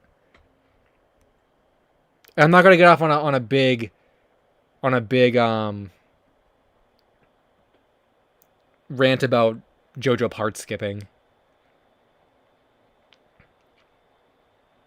Oh, Elaine got a Senai Magalore plush for $20. It's not bad. Michael L said, I know the pain of figures with price inflation. I remember spending a lot to get the SH figure arts from some of the more popular Kamen Rider shows and also Gundam Robot Damashi figures. Yeah. Yeah, I just don't get it. Like it seems like every few months the price on those just increase, and like if you don't get something right when it comes out, like you're screwed. Like you're not going to end up getting it for that retail value anymore. It's just crazy. I actually bought because I was concerned about price inflation. I actually bought years ago when it came out. I pre-ordered it, I think. Um, the Figma Metroid Prime 3 Samus figure. I pre-ordered that and I got it for like $70, I think it was, which I was really happy about that. I don't actually think that they've gained a lot of value though because Metroid just is not popular. But I really thought that they would just because it's a Figma. But I don't think they ever really did. So I guess I didn't have to pre-order it.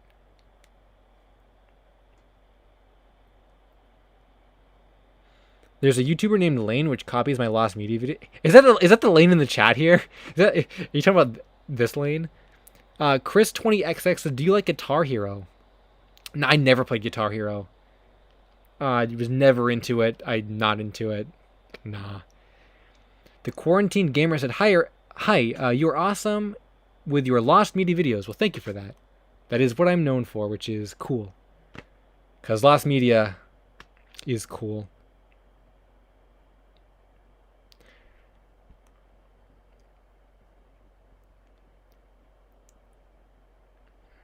Turn on the lights.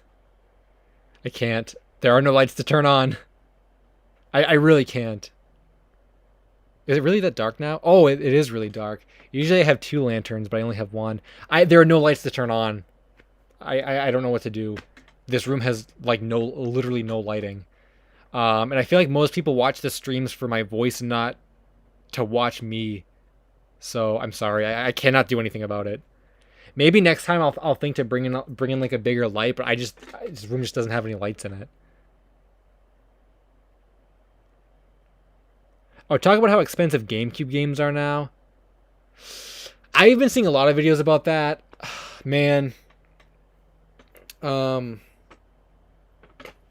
I don't know what to even say about GameCube games. I grew up with GameCube, so I have a lot of those expensive games now, which I'm really thankful for. I played them as a kid, and that's it. But man, I'm actually honestly, I mean, I still like the GameCube a lot, but I'm definitely not as big of a fan of it as I used to be. I don't know what it is about it. I don't know. I just feel like there are more interesting games on other consoles to play. Like maybe it's just because I've already played all the games on the GameCube that I really care to play. But just thinking about like, what's like a good example? I can't even think of a good example. I don't know. I guess just like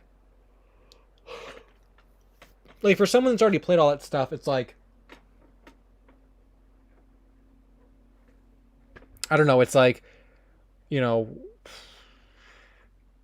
I don't even know where I was going with that.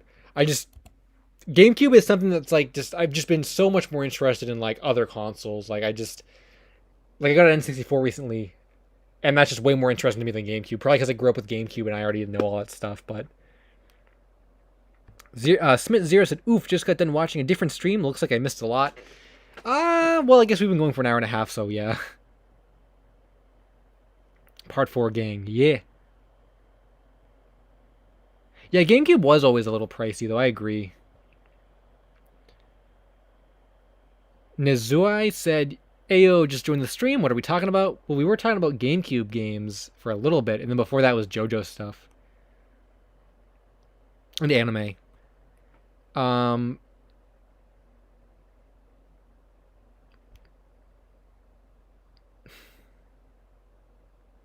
Sonic Shoes said, I got Zelda Wind Waker, Pikmin 2, and Luigi's Mansion for $30 recently. Well, that sounds like a good deal. I've literally had all those games as a kid. Oh, I was going to say, Unknown Isaac said I paid $70 for Melee. And I was going to say, I thought Paul had said to me back when he bought his Melee game that it was like $70+. Yeah, and there he is saying it was $70+. I remember that. Melee, I think, has always been expensive because of the competitive scene around it. Um, but when it comes to like Mario Sunshine, like why is Mario Sunshine $70? That's kind of dumb to me. Um, See, I'm sort of having that problem with just retro games in general. I mean, I guess GameCube is kind of retro at this point, but I like I said, I got an N64 recently, and I've been looking through N64 games, and like a lot of the games I want to play are like more money than I'd want to like spend on them. So like I'm having that problem with like older consoles. I guess it just seems like retro games, generally speaking, are just pricey no matter which way you look at it. Just because there's so many more people interested in buying them now, and also just years and years and years ago, eBay just like wasn't this like, and I've said this before in other videos and other things, like I definitely think one of the biggest contributors to anything increasing in price is eBay, because back years ago, back when I was first using eBay in like 2010, the only stuff I would find on eBay was like legitimately old things that people did not want anymore, so they were selling it to get rid of it.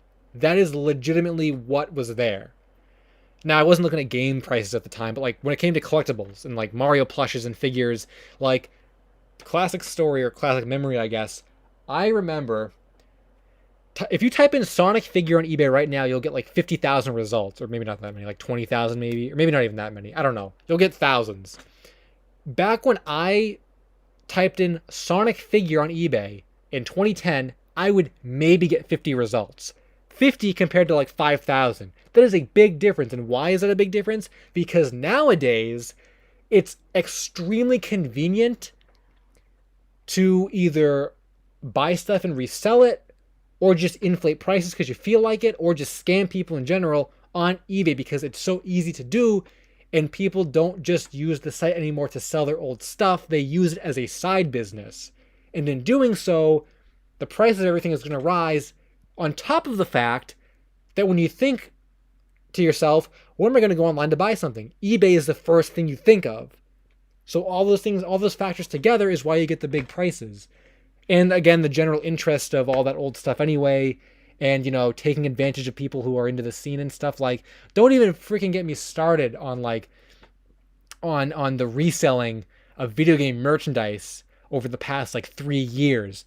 That is, if I did not start collecting video game merchandise when I did, I would not have as much as I do, because it's impossible to keep up with. And same thing with games. When I look at retro games to buy, I will never have a retro game collection as big as I want it to be, because I did not get into it early enough to get all those games for like a cheap enough price. And now I'm paying the price literally by having to pay more money for games I want and not be able to buy as many as I want. Whereas with the video game stuff, I feel like most of the stuff I've been wanting, or I wanted, I kind of have already, and the stuff that I don't really want that badly, like I'll just wait for a good deal on. There are a few select things that I do really, really want for my video game memorabilia collection. Some plush sets I want to complete, some figure sets I want to complete, and those are long-term goals that I've constantly trying to find good listings and good prices on, but that is a different story in itself.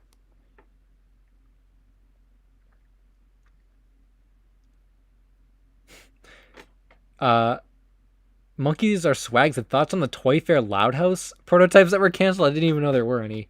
I don't like. Oh, that was also another meme.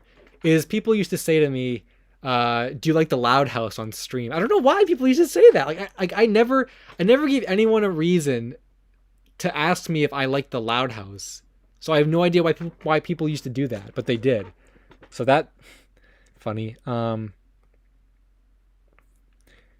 Incel Destroyer said, I saw Mario Party 6 for $94. I would never pay $94 for Mario Party 6. Mario Party 6 isn't even a good Mario Party. Oh, but that reminds me, though, like I have an N64. I've never played Mario Party 1 or 3. If I want those on cart, I'm going to pay like $40 or $50 for them. And it's like, hey, $50 for a Mario Party game? Like, come on. Sonic and Clank Trailer Productions said, do you have any of the Stubbins plushes or any of the PlayStation Stubbins plushes? No, I don't have any of those. I was never really a fan of the Stubbins plushes. I just didn't think they looked very good. Also, a lot of the characters they chose were like very mainstream popular characters. I mean, if they had done something more oh, I was gonna say if they had done something more obscure like Banjo, that's why I thought of that. I do have the Banjo stubbins. I guess I was thinking of like I thought they did Kratos. I think they did a couple Resident Evil characters. They did Parappa the Rapper. Like the stuff like that I just didn't care about. I don't really like I don't know, like first party PlayStation. Um but stuff like the Banjo was cool. I've actually been getting more and more into PlayStation recently because I actually one of my friends sold me his PlayStation a long time ago, and I just had it. I never really played games on it or anything, but like um after I got the N64 from another friend, I said, well, let me set the N64 up, and I had this PlayStation, set the PlayStation up, play some older games. So I've actually kind of been going back through. Well, I don't have a lot of PlayStation games yet, but I've been sort of looking through the old classic PlayStation games to see if there's any that would be worth playing. The weird thing though is like I feel like with Nintendo, right? And maybe this is just because I grew up with Nintendo, but I think with PlayStation, I'm finding it a lot harder to find like the staple games of PlayStation. When you think of like Nintendo, like what are the games like Mario 64, Star Fox 64, Metroid Prime, Twilight Princess, Wind Waker, Pikmin 2. Like they're all these like main like franchise staples. But when I think to like PlayStation, like what do they have? Like I guess Parappa the Rapper is kind of like a main thing. I guess Devil May Cry kinda, but like that's Capcom. That's not even really PlayStation. Um, Sly Cooper has always kind of been interesting to me. I might look into that one. Metal Gear, but there's a Metal Gear game on GameCube, and again, that's Konami. It's not like first party PlayStation. Crash and Spyro aren't even first party play. Like, what the heck is first party PlayStation? Right? PlayStation makes their own games, right? Like they have. Like, aren't they their? Are they their own developer, or do they? Like, this is the thing is I don't even know. I don't even know at this point. Oh, Klonoa. Oh, Jack and Daxter. Okay. That's a good idea. Not a bad suggestion. Um, Kingdom Hearts. Okay. Little Big Planet. Okay, yeah. I guess we're getting somewhere now. Yeah, I guess I don't know. I guess just like my impression. Oh, I was talking about PS1. I guess like but it's backwards compatible, or I have a PS2 that's backwards compatible, so I can do 1 and 2 games. But I guess that's just the weird thing is like I had to really like look into that stuff, look into like what the games are worth playing. But those are some good suggestions. Um, I'll have to look into some of those. Oh, Ratchet and Clank. Okay, I did forget about Little Big Planet. I think some people told me like years ago that they thought I would like the game, so maybe I'll check that one out.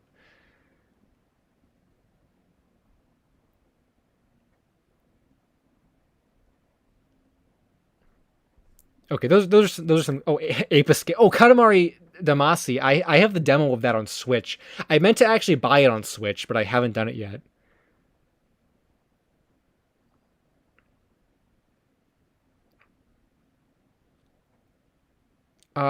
Twisted Metal. I've heard about that one. I think it's like a car game though, so I was like hesitant to play it because I don't really like car games.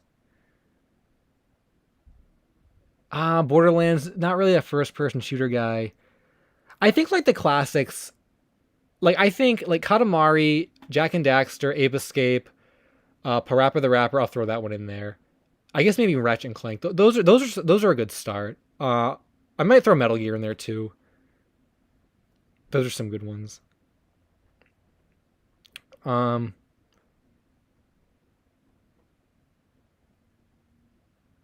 me man was saying something about the fourth time asking about Pink Morning Cartoon. Yeah, that's my new video.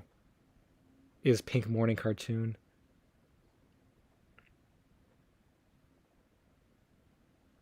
Oh, Silent Hill. Okay, I've heard a lot about that one. That would be worth checking out. I completely forgot about that one. Okay, this is I just clap. Okay, this is a good list. I will check out some of those games for sure. And like I think a lot of them aren't that expensive. So that's also good. I've never played Borderlands 2 though. TV games, music, and cartoons keeps asking what my real name is, but I said it earlier, and I have an unspoken rule where I say it once per stream, so I can't say it again. Um, Ace Vito Video Store said, "Have you heard of any of the lost kaiju films, or I mean kaiju like Godzilla?" I've never really heard about that. I'm sure there are. I think I remember seeing some articles in the Lost Media Wiki in passing about it, but I've never actually heard about them, like or looked into them. Also, your boy Jake said a bit of an obscure question, but what are your opinions on Summer Camp Island? Just wondering because I know there are a lot of mixed things in the series. Yeah, I only saw the previews for it. I never watched the show because it honestly looks pretty not good. I just thought it was way too stupid and weird, like Adventure Time, but like on acid. So I never watched it. I don't like it. I don't like how it looks. Um, Mesh Kenshi English said, "Speaking of obscure Cartoon Network shows, have you heard of Pekala?" Yes, I actually have. And believe it or not, I have some Pekala merchandise. I actually do. I don't remember. I think I originally watched the show on Cubo. It was like a network, like a kids network or something. I didn't actually know Cartoon Network showed Pekala for a really long time, but I think I found it in a list of Wikipedia shows. So I found it on Cubo, and I actually liked it enough where I thought, oh, it would be cool if the show had merchandise. It just seems like it would be the perfect fit for merchandise. And they did have some, so I bought some. I have some small plush keychains and some minifigures. And that reminds me of Gregory Horror Show, which is another thing entirely, which is also really cool. I have the DVDs to that series, and there's also a PlayStation 2 game, but I think it was UK only in Japan, so I had to import it. But yes, I remember those.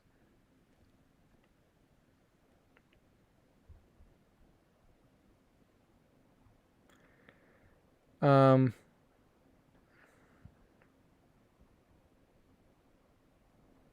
oh, Gex. I was gonna get Gex on N64, I think.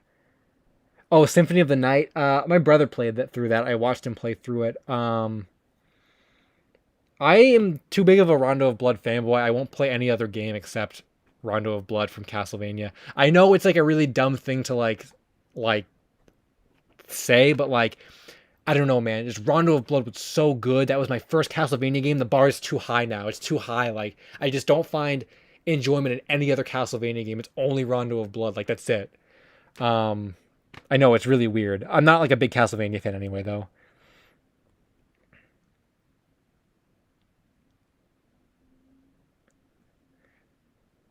Paul said, "What is the tip goal for the deepest Kekrok lore?"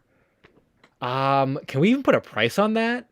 I don't know. Like, I would have to like call Kekrok himself and ask him about that. I think. But honestly, there's been so much going on with the Kekrok lore lately. I'm probably not even up to date with the Kekrok lore. Like, I get stuff like almost every other day on Twitter from people who like have stuff to say about the Kekrok lore.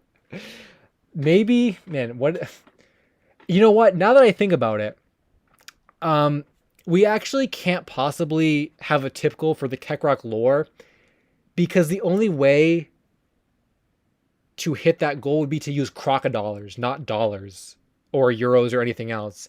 So unless someone can come up with crocodilers, we'll never actually make it to the lore goal, which is unfortunate. But that is the way that Kekrok works.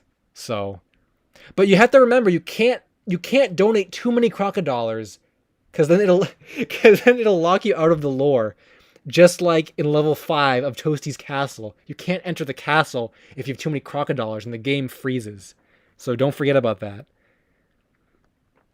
Ninja Legend 44 Games and More said, "El Supersonic Q, what do you find most interesting about Lost Media?" I think what I find most interesting about it is I think the searches behind it, like the actual searches. I mean, reading about it is interesting enough, but I think the searches are what's more interesting because, like, I like knowing why something got lost and who out there has it. Like, I was going to talk about Pink Morning cartoon, but I don't want to like give away the video. Um, so let's just use the JoJo's Bizarre Adventure movie as an example. So the JoJo's Bizarre Adventure movie, it was a Japanese only movie. It was shown in Japanese theaters for maybe 3 months or so back in 2007. Never released on home media, never anything, whatever. That was it. It was only shown in theaters for 3 months. No one has seen it since. And what's interesting to me, I mean, I like JoJo, so that's, I guess, one thing. But what's actually, I think I was recommended the topic before I was even into JoJo. So what's more interesting to me about that, more than the fact that it's just JoJo, is to think that a team of people developed an entire movie, right, for a popular series like JoJo. It was shown in theater for 3 months. You know, it had its run, was pulled from the theaters, and those people, the crew that made it, or the distributors of JoJo or whatever, have this film, right? They like have it, but they never re-released it. They're like sitting on it, right? And then eventually those that team and those distributors lost the license to it, right? So now they can't distribute it, right? Where did that master go? Whose hand is it in now? And is there a way to get people to see it again? Which brings up another whole issue, because there are rumors that bootleg copies have surfaced and people have resurfaced, and people have old like film reels of it, or maybe not film reels, but other methods of having the files. And it's like, how did those people end up getting that, right? Like from the company, how did that, like, they're in possession of it. So it's like, how can we get them to release it if they even actually have it? Do they have it? How do we contact them? Like, that is what's most interesting to me. Isn't necessarily the media itself, but it's like the story of like how something became lost, and how we're gonna have to like the hoops we're gonna have to jump through to get it unearthed. Like that, to me, that's interesting. It's like it's like the chase, right? The chase is what's interesting to me, because there have been a lot of topics before. I think when it comes to like cartoon pilots, maybe, or shows in general, where like I'll be looking for something, right? Like a cartoon pilot, and I'll contact someone about the pilot, and I'll say, hey, I'm looking for this pilot. Do you have it? And they'll say like, yeah, I have it. It's in my storage. Or like, yeah, I have it. I just haven't uploaded it yet. Or like, yeah, I have it. Or like, no, I don't have it, but like this guy probably has it. Like, in those instances, the searches are sort of boring, because it's like, well, that didn't take a lot of effort to find. You know what I'm saying? It's like, I had to email one guy and he has it. It's just in his storage. We're never going to see it because, you know, whatever. Or like, oh, he has it, and, or a friend of his has it, and he's going to contact the friend. And like, I think that happened with the Johnny Quasar thing, as I contacted one of the people that made the show, and he said he didn't have it, but he thought it was on a hard drive at their old office building or something. And I mean, that's kind of exciting in itself, but it's not really, you know, it's not really like, I don't know. But with the Kappa Mikey pilot, I had to jump through so many hoops to find that, and the creator didn't have it, and all these people remember seeing it, but they don't have it, and MTV didn't have it, and like what executives might still have it in their possession, like all this stuff. It was a big search, like who do you contact, because the Kappa Mikey team was so big. So that was, you know, sort of like a difference there. So that was that. Hardest to research. Somebody there said hardest to research. Probably something so obscure that. Yeah, usually the stuff that like, I feel like some of the hardest things to research are the obscure things that like only have a couple replies on the Lost Media Wiki forums, or like it's from a series that not a lot of people are interested in. I mean, Kappa Mikey, for what it was worth, was really hard to research, because like there just wasn't a lot out there, because, you know, who likes Kappa Mikey nowadays? Yeah. And like with JoJo, though, with the JoJo movie, though, like people had looked for that before. Like there had been searches before for that, because it was popular and people wanted to see it. So like there's definitely a difference there.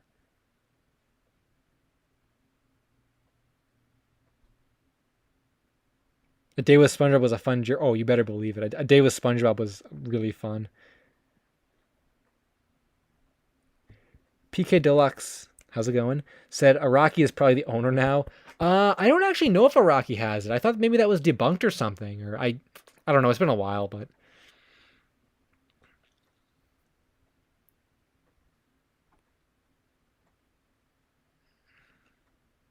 oh, someone just wanted to say hi. Best Gamer 282 said just want to say hi.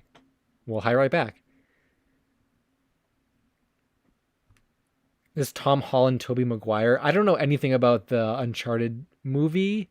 I do like Tobey Maguire more, probably just because I saw those original Spider-Man movies growing up, and I haven't even seen the ones with Tom Holland. I don't even really know who he is.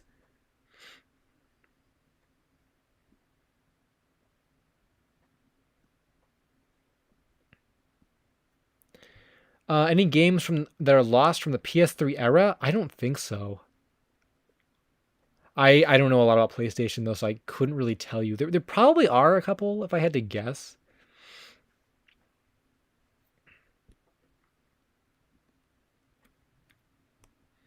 It felt like a year with SpongeBob.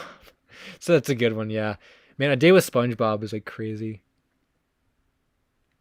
Whoa, Nazue said your Kekrok video via comment replies connected me and my friend back together after a year of losing contact.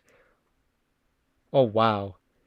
Ke- just add that to the list of things Kekrok has done. That is crazy. I that's actually really cool. Um I didn't know that. That's really cool.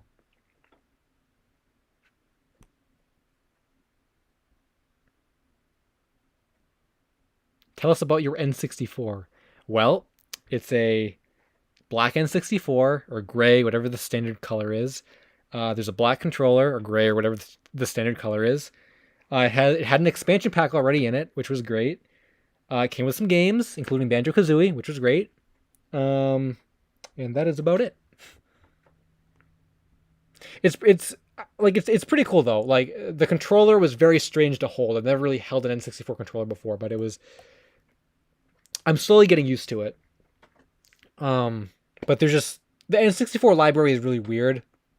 I've heard you have like your first party games everyone wants to play, and then like your C and D tier. Like that's it. There's not really like an in between. So, Ellis says, "Q, please tell me if you enjoy the band The Offspring." I've never really listened to The Offspring. I've heard a couple of songs on the radio, and I wasn't really a fan. And someone else asked me, um, if I was going to do any more Lost Media music videos. If I was going to do more, it would just be the Green Day Cigarettes and Valentine's thing. It may be a Fall Out Boy one if I could ever think of a Fall Out Boy topic. There was a Fall Out Boy topic a few years ago where there were some songs that were allegedly theirs, and then they ended up not being theirs. That was kind of a minor thing, but it probably wouldn't have even made a good video.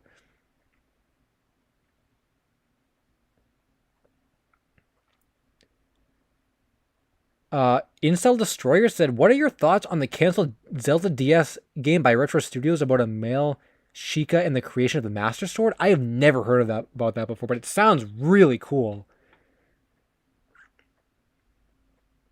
I've never heard about that before.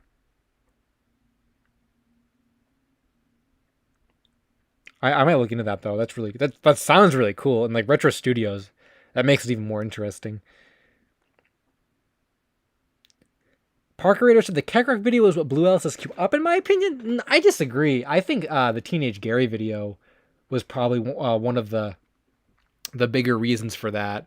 It was getting a lot of it was getting a lot of views at the time compared to most other things I was making. Um, Everything kind of happened at once. Like I just gained a lot of subs just all at once. Like the Kappa Mikey video, the JBVO video, all those at the same time. They were getting a lot of views. The Three Men video, Beavis, yeah, Beavis as well. Ace Vito Video Store said, "What did you think when the Harmony Gold dub was found?"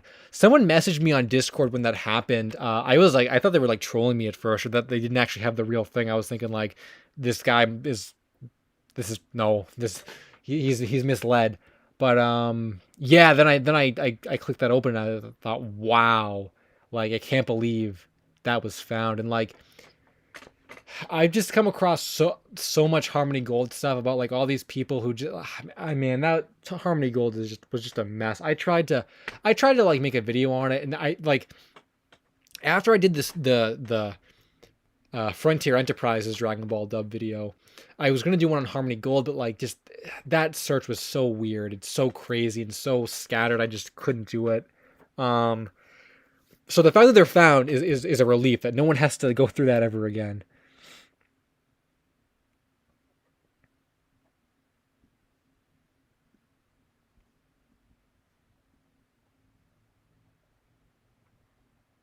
When is the new Lost Media video? The premiere page is gonna go up when the stream is over, but it's not gonna air until tomorrow night. I think. Yeah, probably. Yeah, I'm gonna say yeah tomorrow night.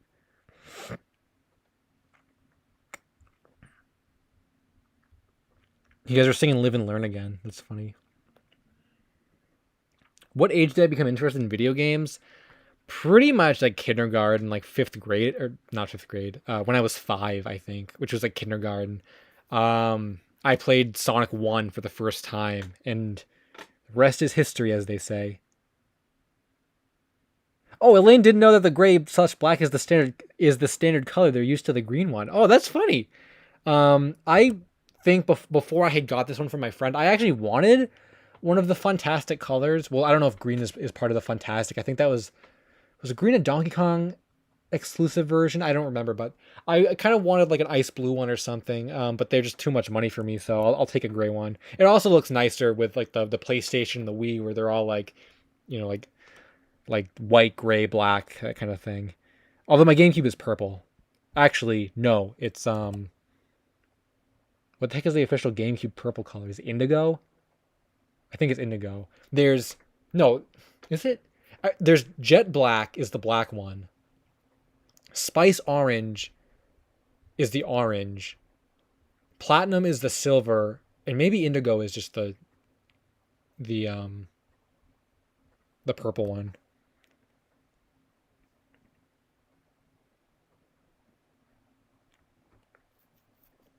Have I watched Thomas and Friends? David Dumbed Down said no. I've never watched Thomas and Friends. Well, maybe as a kid I did. Oh, I heard. Oh, you guys are saying the Did You Know Gaming video? Is that new or something? Well, now I can't cover it because they already talked about it.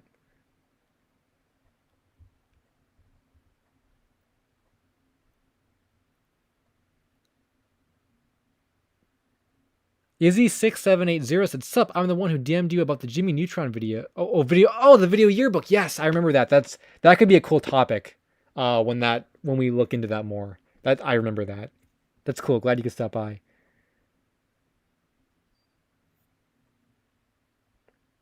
Oh yeah, Shimigami Tensei. I've been trying to find a really good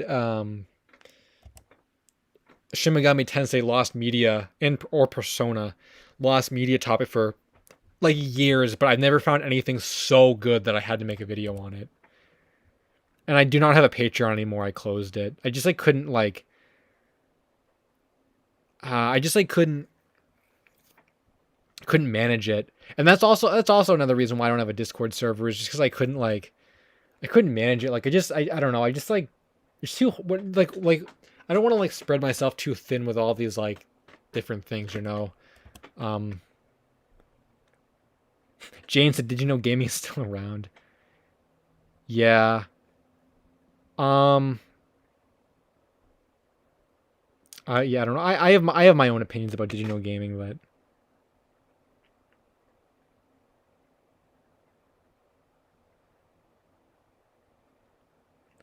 remember Frederick Gazowski from the Ariel Monster video? Yeah, I made him up. I'm the one.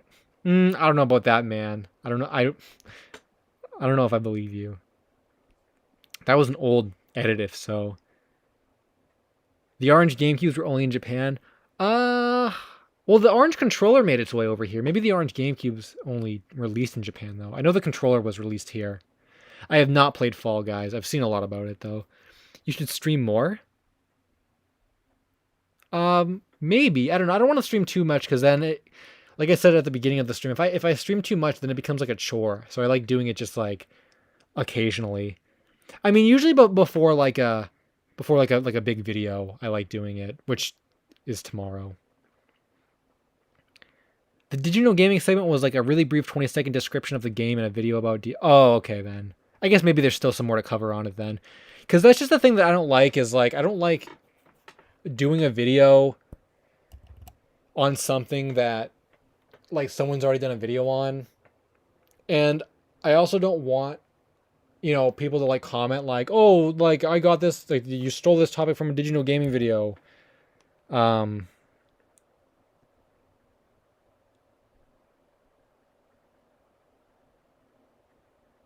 Mr. Pickup Line said I tried to DM in Tinder and I got swiped left. I don't think Tinder works like that. Yeah, I honestly I wish Tinder let you DM people like before you matched with them. But they don't, so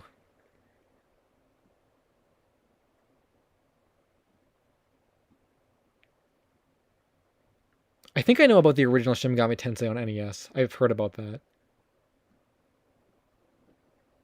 Oh, the Max Hamburgers Coca-Cola thing. Yes, I'm still familiar. I know about that. I have not like really looked into it yet, but yes, I know that. Parker Foy said, "Hi, been here since Kappa Mikey. Wow, so you've been around for a long time. Thanks for stopping by the stream."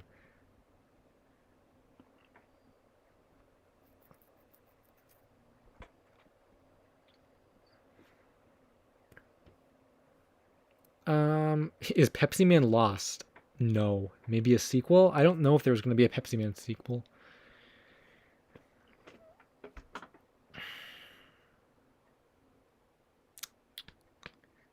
I'm thinking if I want like a drink or not. I should have brought one in here, but I did not, and now I'm paying the price.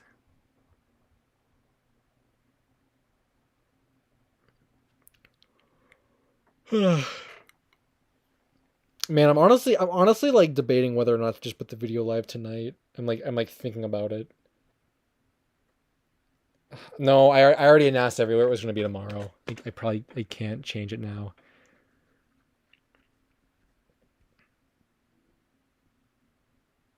Where's where's Pepsi when you need him the most? Yeah, that's funny. I didn't even realize that.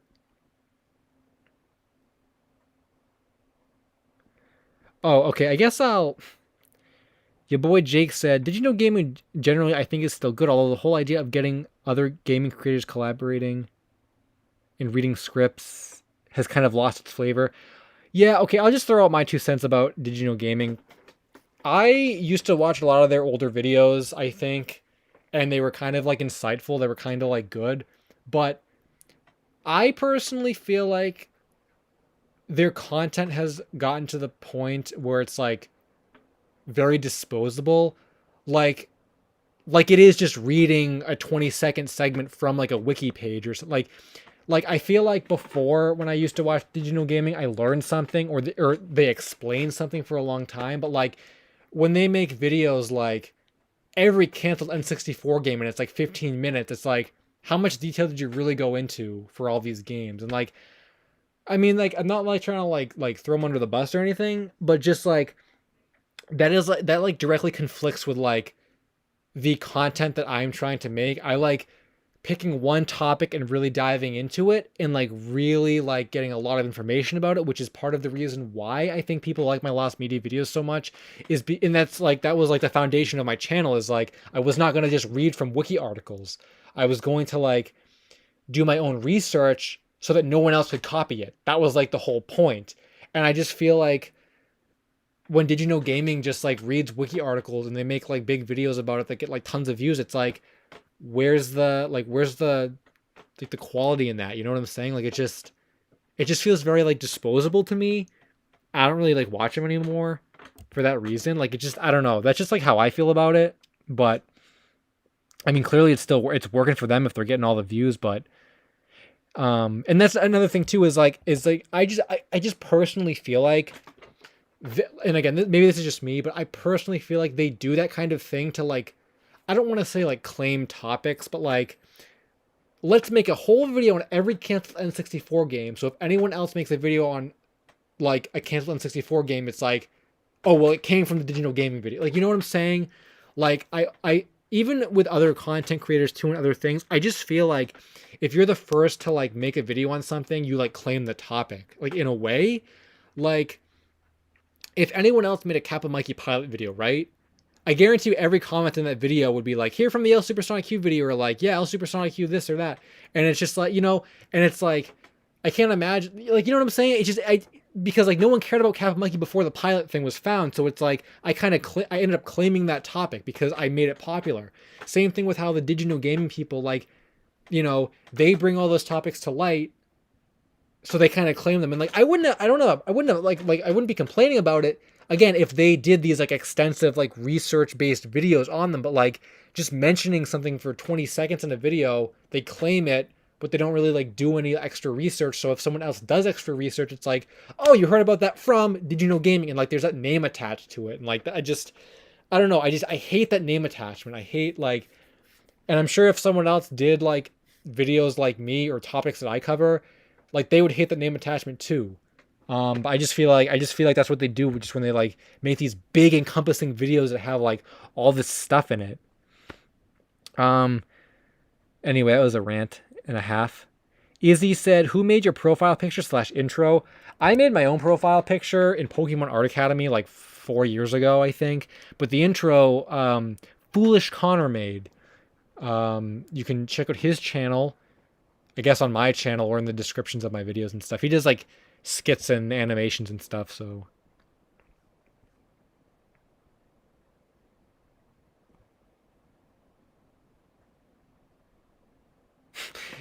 Lane,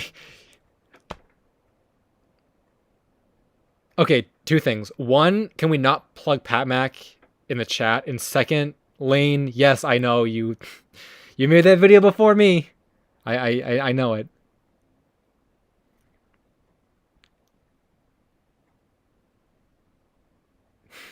You gotta wait till tomorrow for Pink Morning Cartoon, trust me. It'll be worth it though. Will I ever run out of video ideas? No. I have way more video ideas than I'll probably ever get to make. Well, I don't know. It depends how fast I work, I guess. Well, I don't know. I guess it depends on, because sometimes other topics turn into other things and other stuff. So I don't know. Put it out tonight. Oh, this right from before when I said I can't. But no, I don't think I'll ever run out of topics because there's always new lost media coming about, and I always have new ideas for other topics and other things. So I'll probably never run out. Favorite Naruto character? I'm gonna say Naruto. I guess, I don't know. I used to like Gaara a lot, and Zabuza is pretty cool, but I'd have to like reassess that with my modern day idea.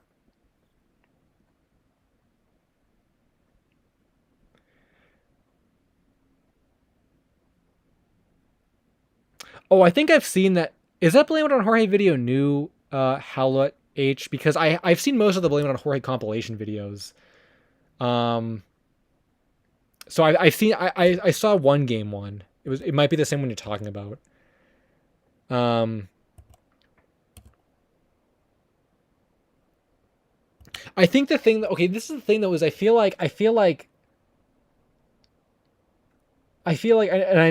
know, just so I don't sound like a hypocrite. I just feel like Blame It on Jorge does the whole like compilation of stuff. Like I just feel like Jorge, I feel like has like a structure to his, like it's like meticulous almost, right? And like you know what I'm saying? It just seems like there's more care and effort put into it. To me, okay, this is a good way to put it. To me, Blame It on Jorge is like the local like homegrown stuff, and Did You Know Gaming is like the commercial, uh like like like like the commercial, like I don't know how else to say it, but like one is like the local flavor, and one is like the commercial flavor. That's like how I feel about it. Yo, got a donation from as the Kaz backwards, so as Cadet. Thank you for that. For that, I probably butchered your name. They said, I really enjoy your videos. Thanks for putting the work in. Well, thank you for that. I will add you to the list.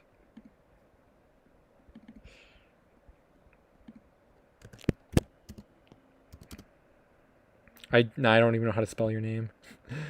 Um. Oh, where'd the box go? Okay. Um. Still can't see it now. Okay. There we go. AZK. Whoops. Cool. Thank you for that.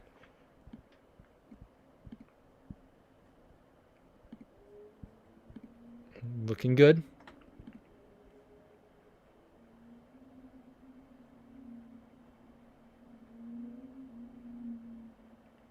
PK Deluxe said, I think the best way to describe digital gaming is that I don't think I've ever learned anything from there unless it was some barely discovered fact like the Zelda DS game. Yeah, that's a good way to put it. But yeah, me and Jorge are like um I'm gonna say like I mean I was gonna say like we're friends, but we're I just like we're cool. Like we're both collaborators with the Lost Media Wiki. We both respect each other's content. We're both into each other's content. I think it's a really cool like Lost Media like power like duo. Even though we've never collabed, but like no, I like his videos, and occasionally I'll see him like plug one of my videos if he sees like recently someone was talking about the Slamfest topic, and I noticed that he had recommended my video in that guy's replies, which is really cool. So Jorge's a really good content creator. I know someday the collab will happen. I think it's just inevitable, but like the planets have to align for it to happen. It can't just be like a hey, you want to collab? Like it's really got to be this like special event. So when the planets align, something will happen. I think. But I think it'd be really cool to make a video with him.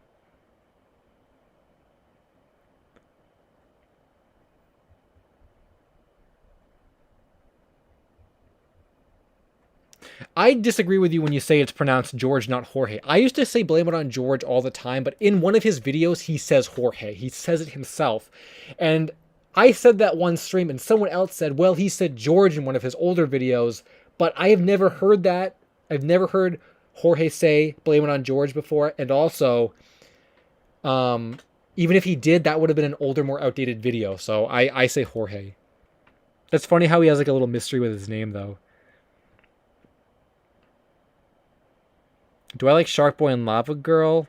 No, I don't like those movies. Until someone can prove to me that that his name is George, I will not call him George.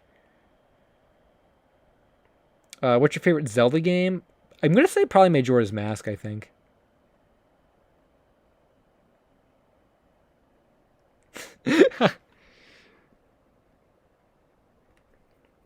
Oh, Imperial Zinc. What's up? Oh, yeah. Talk about. It's like he's mentioned you in a couple of. He's mentioned you in a video a couple times. I think he has, and that reminds me. You guys should go watch Imperial Zinc's video on Marth merchandise. It's sort of like done in the same way as my old Smash merchandise videos, but it was really good. I was really impressed with it. So you guys should go to his channel and check out that Marth video. I really really enjoyed it.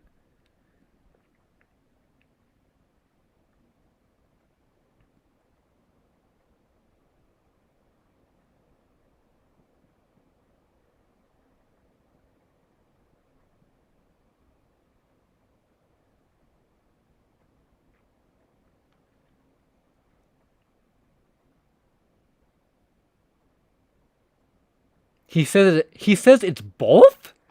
It's both. No. Oh my gosh. I don't freaking believe that. I don't believe that. What the heck? So all those years I was saying blame it on George, I could have just stuck with it. But I forced myself to change it to Jorge. Now I have to go back if I want to, I guess.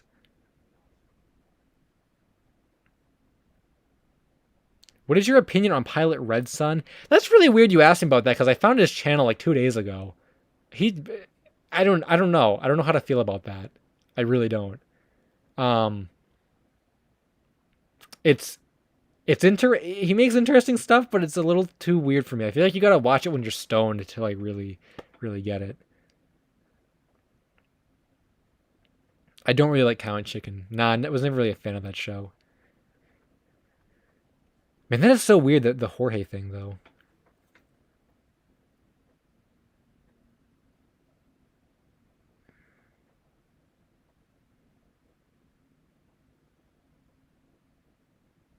So my opinion on eggs. I don't like eggs actually. I've never liked eggs. Did I hear about the Leafies ban? I heard about that, but I have no idea what it's about, and I don't really care at all. What are your thoughts on the Henry Stickmin collection? I don't actually know what don't actually know what that is either.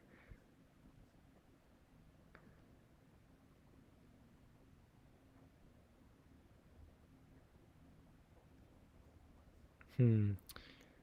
Well, it might be coming to that time. Maybe. Because my computer is running kind of low and I am getting thirsty and hungry. Might have to call it soon. Um we didn't hit $40. Maybe what I'll do is I'll carry it over to the next stream. So maybe next time we'll only need 10 or 9, I guess, to get it. Maybe that's what I'll do. Cuz I don't know if we're going to get it tonight before I decide to call it a day. But then you guys can camp on the new video page. The Henry Stickmin thing is just a long series of Flash games that finally ended. Oh, didn't know about that. Yeah, no update on Phantom Blood. I've never seen the Ratchet and Clank movie either. And Beyblade, I don't know. I've never really been a fan of Beyblade. I always thought it was just like gimmicky and stupid. David Dumbdown then said, "What are your thoughts on Crash Team Racing Nitro Fueled?" I've never played it, but I've seen a lot of things about it, and it actually looks really cool. I've heard it's like an homage to Crash as a whole instead of just like a remake of the racing game. So maybe I'll get around to playing it at some point on Switch if I ever get it or if they have a sale on it or something. Dex Ray said, "Have you ever played Team Fortress 2?" I have not played Team Fortress 2. Master Mario Gamer, what is your favorite piece of lost media? Probably Kappa Mikey Pilot, I think. Or JBVO. Or something like that. One of those freaking classic topics, honestly.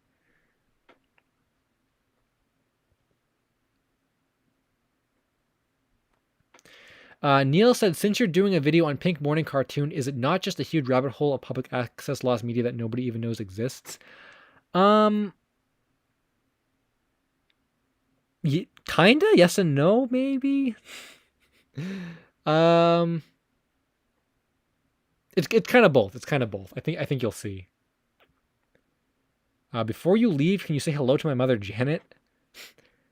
Hello, Mr. Pickup Line, the Divine's mother, Janet. There you go. Maybe I should get a cameo on that website. People can pay me money to say things for them.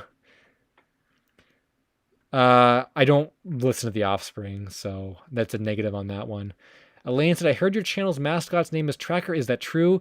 Yeah, his name is Tracker. He's kind of the mascot, but he never really caught on. I think Keckrock just like killed any chance of other memes or other like things becoming part of the channel. Like, yeah, Beavis was killed by Keckrock. Tracker was killed by Keckrock. I think Keckrock is just like so synonymous with my channel that it's like impossible to like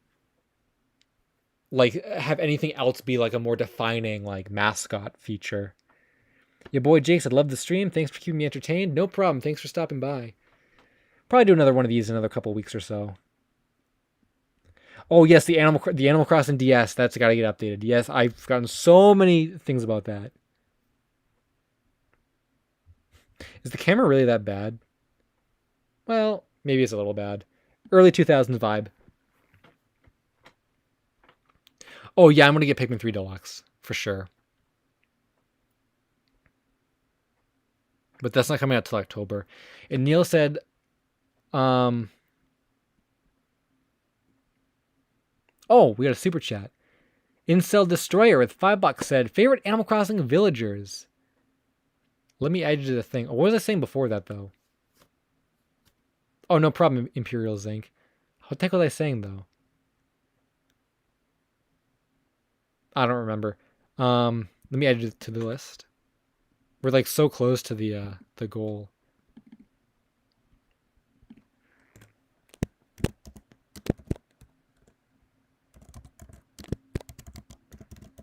I think I spelled that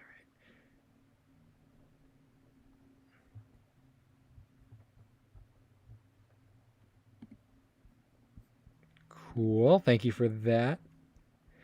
Favorite Animal Crossing villagers? There's a few. Fang is definitely one of my all-time favorites for sure. Really, really like Fang.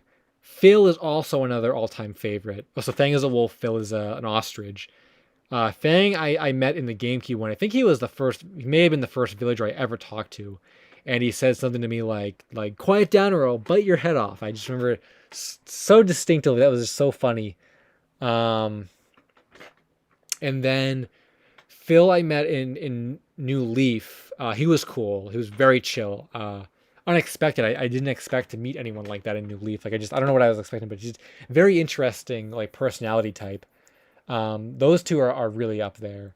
Um, in New Horizons, Flora is actually really cool. She's like a flamingo ostrich. I really like her.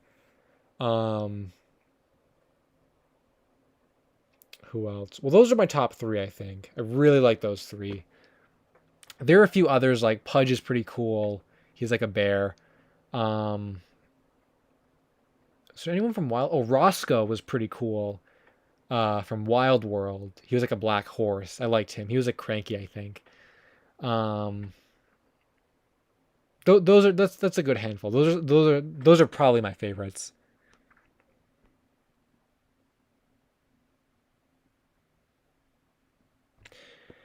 Logan the Hedgie said, "What do you think of the MLAATR episode Raggedy Android?"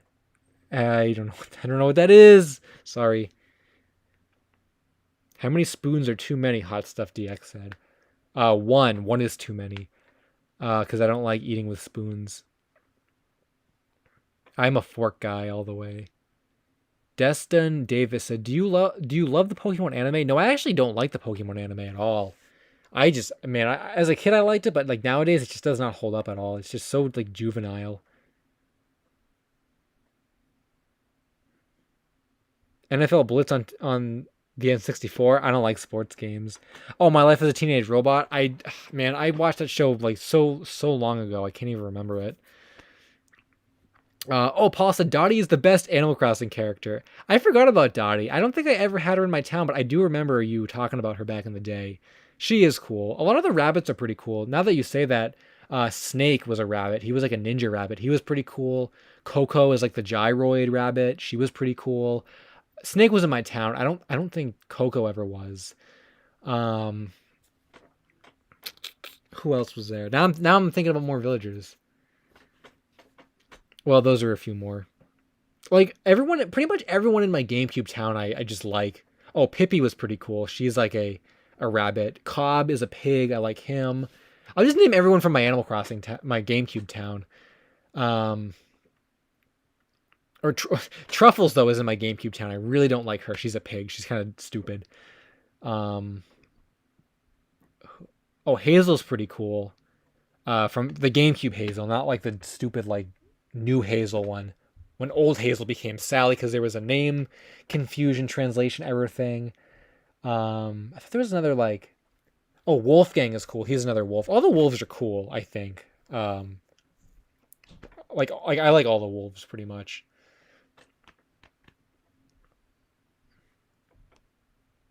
Oh, Bill, I forgot about Bill. Bill's cool. He's a duck. Poncho's pretty cool. He's a bear cub.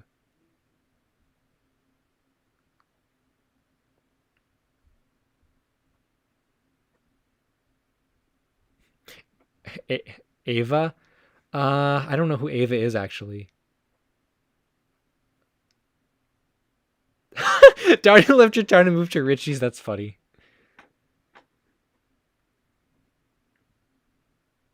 Oh, O'Hare. I forgot about O'Hare. He's really cool. Oh, Bluebear is good too. These are some good. All you guys have like really good taste in Animal Crossing villagers, honestly. Puck is cool too, and I remember Huck as well. He was in my town. I don't know who Audie is though. Bill and Bob living next to each other in Animal Crossing GameCube. That's funny, like Bill and Bob's. Bob is cool too though. He's the purple cat with the kitty furniture. Um, man, I feel like all my best villagers have already named. I had like Monique, but Monique's stupid. Well, I like her because she lives next to me and it's very nostalgic, but I don't really like her as a character that much. Oh, Pearl, I freaking hate Pearl. She's a cat and she's like snooty and dumb. Who else is in my New Horizons town? Oh, Chevra is pretty nice. She's like a white goat. She I think was in the GameCube one, but not in my town. But I think she originated in the GameCube one. Oh, Carlos, dude, Carlos is a boss. He's so cool. He's a sheep. Um, I don't know what his personality is though. But he's very like flamboyant, I guess is the right word. I like him a lot. He's really cool. Um, who else was in my New Leaf town? I haven't played New Leaf in years. I can't remember like anyone who was in there. Um, I know Fang was in there because I was like, really excited when he like came back from the GameCube one. Um, I can't remember like any of my villagers from New Leaf at all. I had a maxed out town, but I can't remember them. I thought of a couple more from New Horizons though. Moose is really cool. He's like a mouse. I don't really like the mice usually, and when I first met Moose, he was kind of annoying and stupid, but now I really ended up liking him. He was really cool. And oh, I have Whitney too. Whitney's okay. I feel like I don't really talk to her very much though. I don't think she's snooty. I think maybe she's smug or something. Not a huge fan of her.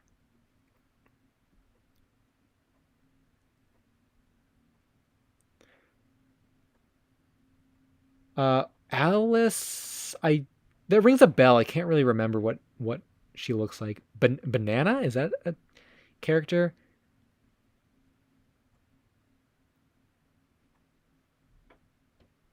Ultimate Mario Fan 101 said, "Hello, Supersonic Cube. Well, what's up, Ultimate Mario Fan? Thanks for stopping by." Oh, Anchovy's cool. I remember him.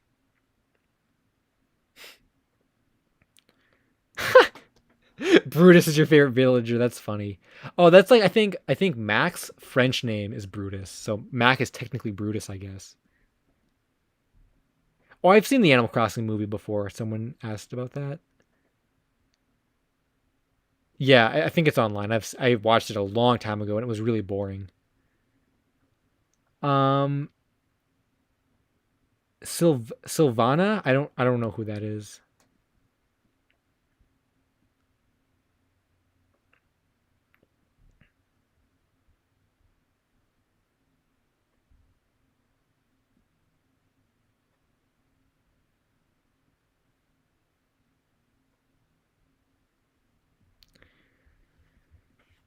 Um, it's funny you guys said Brutus. That's funny.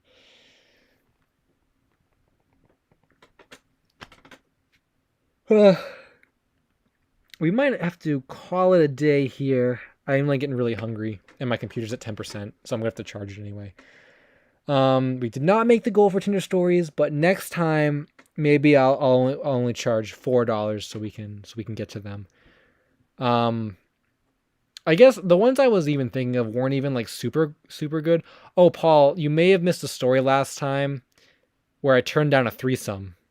So there you go. That stream is actually, I think, on my channel still. It's at the end. It's in the live stream archive. If you go to like my channel, go to the live stream archive. It's the first most recent stream and go to like the last 20 minutes. Turn down a threesome. Um, so I guess with that said though, I'm gonna end the stream and then put up my video page for tomorrow, which I guess you guys can just camp the page, I guess. But yeah, I don't know. I'm thinking just based on like I already announced it was gonna air tomorrow, so I'm gonna save the video for tomorrow. It just works better with my schedule. But oh, by the way, you gotta hear the whole story, Paul. You gotta hear the whole story. Go watch the clip. It's not just like some girl came up to me and asked me. It was like this whole long thing. Well, that was an interesting place to end it, but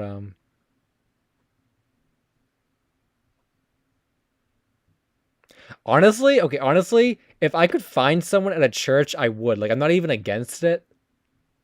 Maybe we'll end up okay. Honestly, I have like 10% left. Maybe we won't do Tinder stories, but we'll talk about Tinder a little bit. I wouldn't even be up like honestly, I would not even be opposed to like meeting someone in a church. And actually, fun fact about me, when I am on Tinder or like Bumble or something, if I see, I don't know why.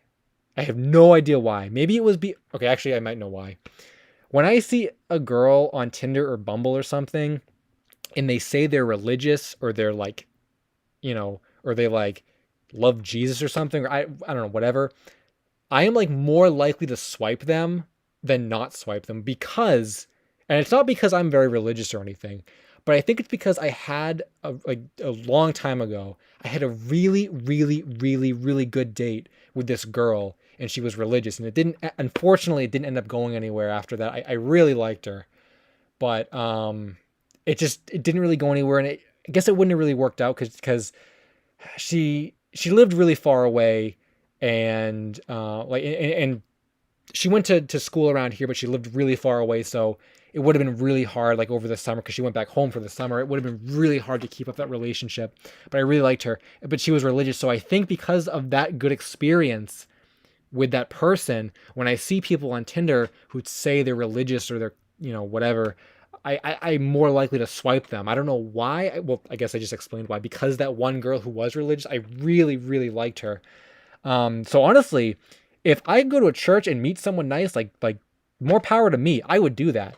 Honestly, if I could go anywhere, literally anywhere on planet Earth, and meet someone nice, I would, and I would not use Tinder. I only use Tinder because I don't have a choice. Um, so nowadays it's very, very hard because of the virus to begin with. That makes everything much, much harder. But even before the virus, it was very, very hard. Um, like meeting people and like Tinder was my only option and it still is my only option. Um, I didn't have like a lot of like I don't know. I just didn't know a lot of people who knew a lot of people that could get me dates with girls. Like I didn't have that like deep those like deep connections and stuff with people who knew people who knew people. I don't really have any like girls who were in friend groups from high school or who I met after high school who like lasted this far into me leaving, having graduated from high school and stuff. I didn't end up going to college, so I missed out on the whole college thing. But that's a story in itself because at the time I don't think I would have really been into that stuff because when I graduated high school, dude, I was like pissed off at everything. I hated school. I hated teachers. I hated kids. I hated everything. So I think even if I had gone, I wouldn't have found anyone because I was not open to that at the time. But now that I'm older, I'm more open to it, and that's the thing is I was just way more edgy back then, and just didn't want anything to do with that stuff. But if I could find a place to go, and this is the thing too, right? Is like I've tried to go to the mall and like places you would think to like meet people, right? I've gone to like malls before. I've gone to like bookstores. I've gone to like other places, and like the thing is, okay, like, and I know like I don't know, some people say, well, some people would argue like, well, those are all the wrong places. You got to go to bars and stuff. But like, I don't, I man, I'm not doing that. I remember when I went to my class reunion, it was at a bar, right? And they had like a party room in the back where the class was, but I had to walk through the main bar before that. And like the girls that I saw there, they were undoubtedly who were at the bar. They were like they were attractive, right? They were, but just their like the swagger they had, the aura they like emitted, it was just I don't even know how to explain it. It's like the aura they admitted was just very like intimidating, and it was like not someone that I would like want to like be with. And I feel like probably a lot of people who go to bars are kind of, not everyone, I mean, but like I just, that's not my thing. I don't want to like go and do that. Like Like, yeah, there are like pretty girls there, but like, I don't know. Anyway, back to what I was saying there with the bookstores and normal places to meet people. I've seen attractive girls at bookstores and stuff before, right? And like, I don't have a problem. I feel like I don't have a problem like talking to them or whatever. Like, I feel like I have pretty decent social skills. But the thing is, in those kinds of environments, how do you go up to someone and like start a conversation? That's, I think, my problem is like I like if I'm at a bookstore or something and I see a girl and she's looking at a book, what am I gonna go up to her and say like, "Hey, nice book"? Like it's just I don't really get it. I feel like, and that doesn't even like count for the times when like you go to those places and you don't even see anyone, or anything like that. Or like, here's kind of a minor story, I guess. It's not really a great story, but I was at like some like the park a few days ago or whatever, and like I was like sitting on a bench, and there was like a couple girls sitting on a bench next to me, and I kept thinking like wow, there are girls over there, I should go talk to them. And then eventually this like weird guy, or I guess it was, I mean, we were all the same age, all like, college age, but like he just kind of dumb, and he had like painted nails for some reason. I'm thinking like this is a weird guy, and he like, started like talking to her, and I couldn't hear what they were saying, because there's like too far away. But they were like talking for a bit, and then eventually he left, and then I had just gotten up because I was going to leave, and then the girl had gotten up too, and we're kind of both like looking at each other, and I'm thinking like, okay, I'll strike up a conversation. And I was like, it's like, hey, what was that weird guy asking you about? I'm just like really curious.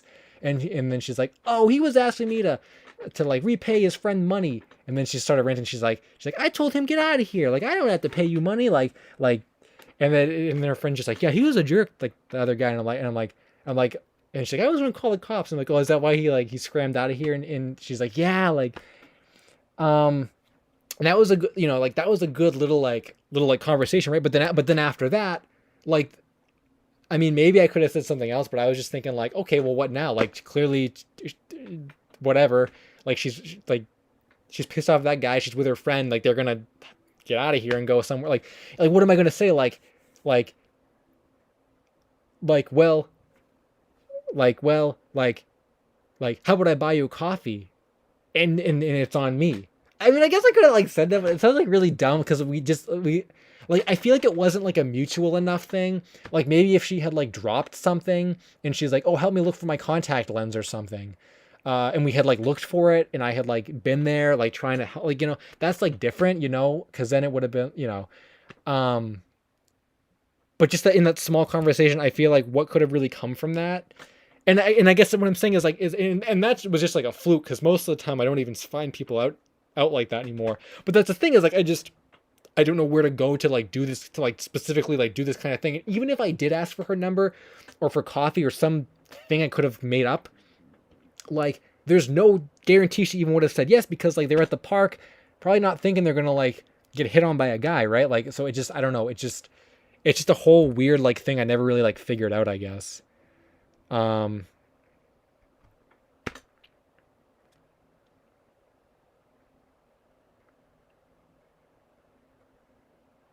but yeah, I guess that's that. Was he goth? I mean, not like really goth.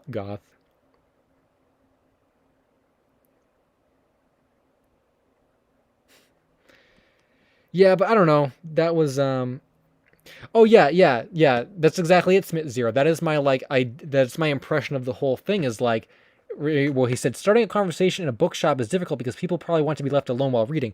Same thing with a coffee shop, same thing with every place I could possibly think to meet a girl, even in the park, right? I wouldn't have said anything to those girls in the park if that guy hadn't come over and talked to her, and then we both got up at the same time, right?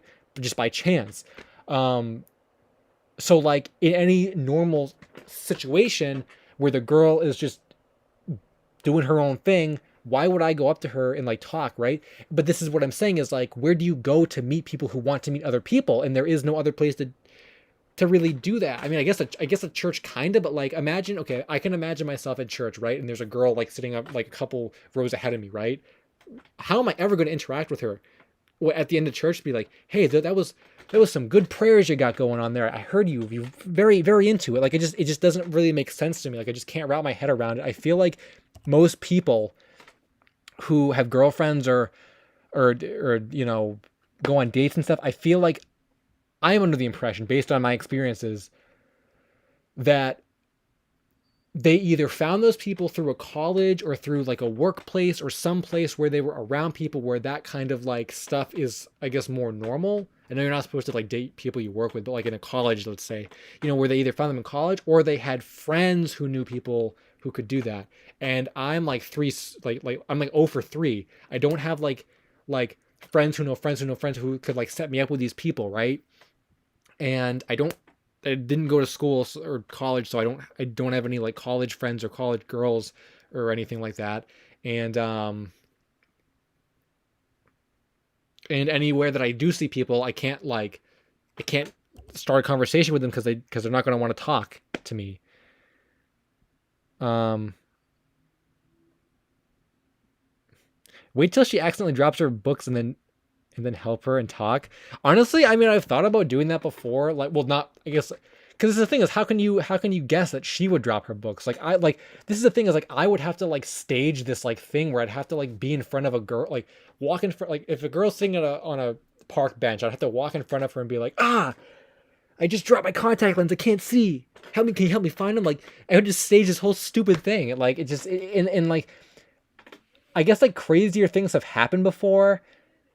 I'm sure like crazier people have like met in crazier ways before, but like I just that seems like a really like dumb thing to do to like try and talk to a girl, like stage some dumb thing. I dropped my contact lens, right? And honestly, a lot of the girls I've even talked to in the past like year and a half, just even in passing or whatever, just don't seem like the kind of people who would like even care about that kind of thing. Like they'd look for 2 seconds and be like, it's not around here, and then they get up and leave probably. So like, I don't know, I don't get it, but my computer's at 5%, so I think I'm going to probably call it a day. I guess thanks for stopping by, and well, my computer is freezing up, or the chat froze anyway. Oh, there you go.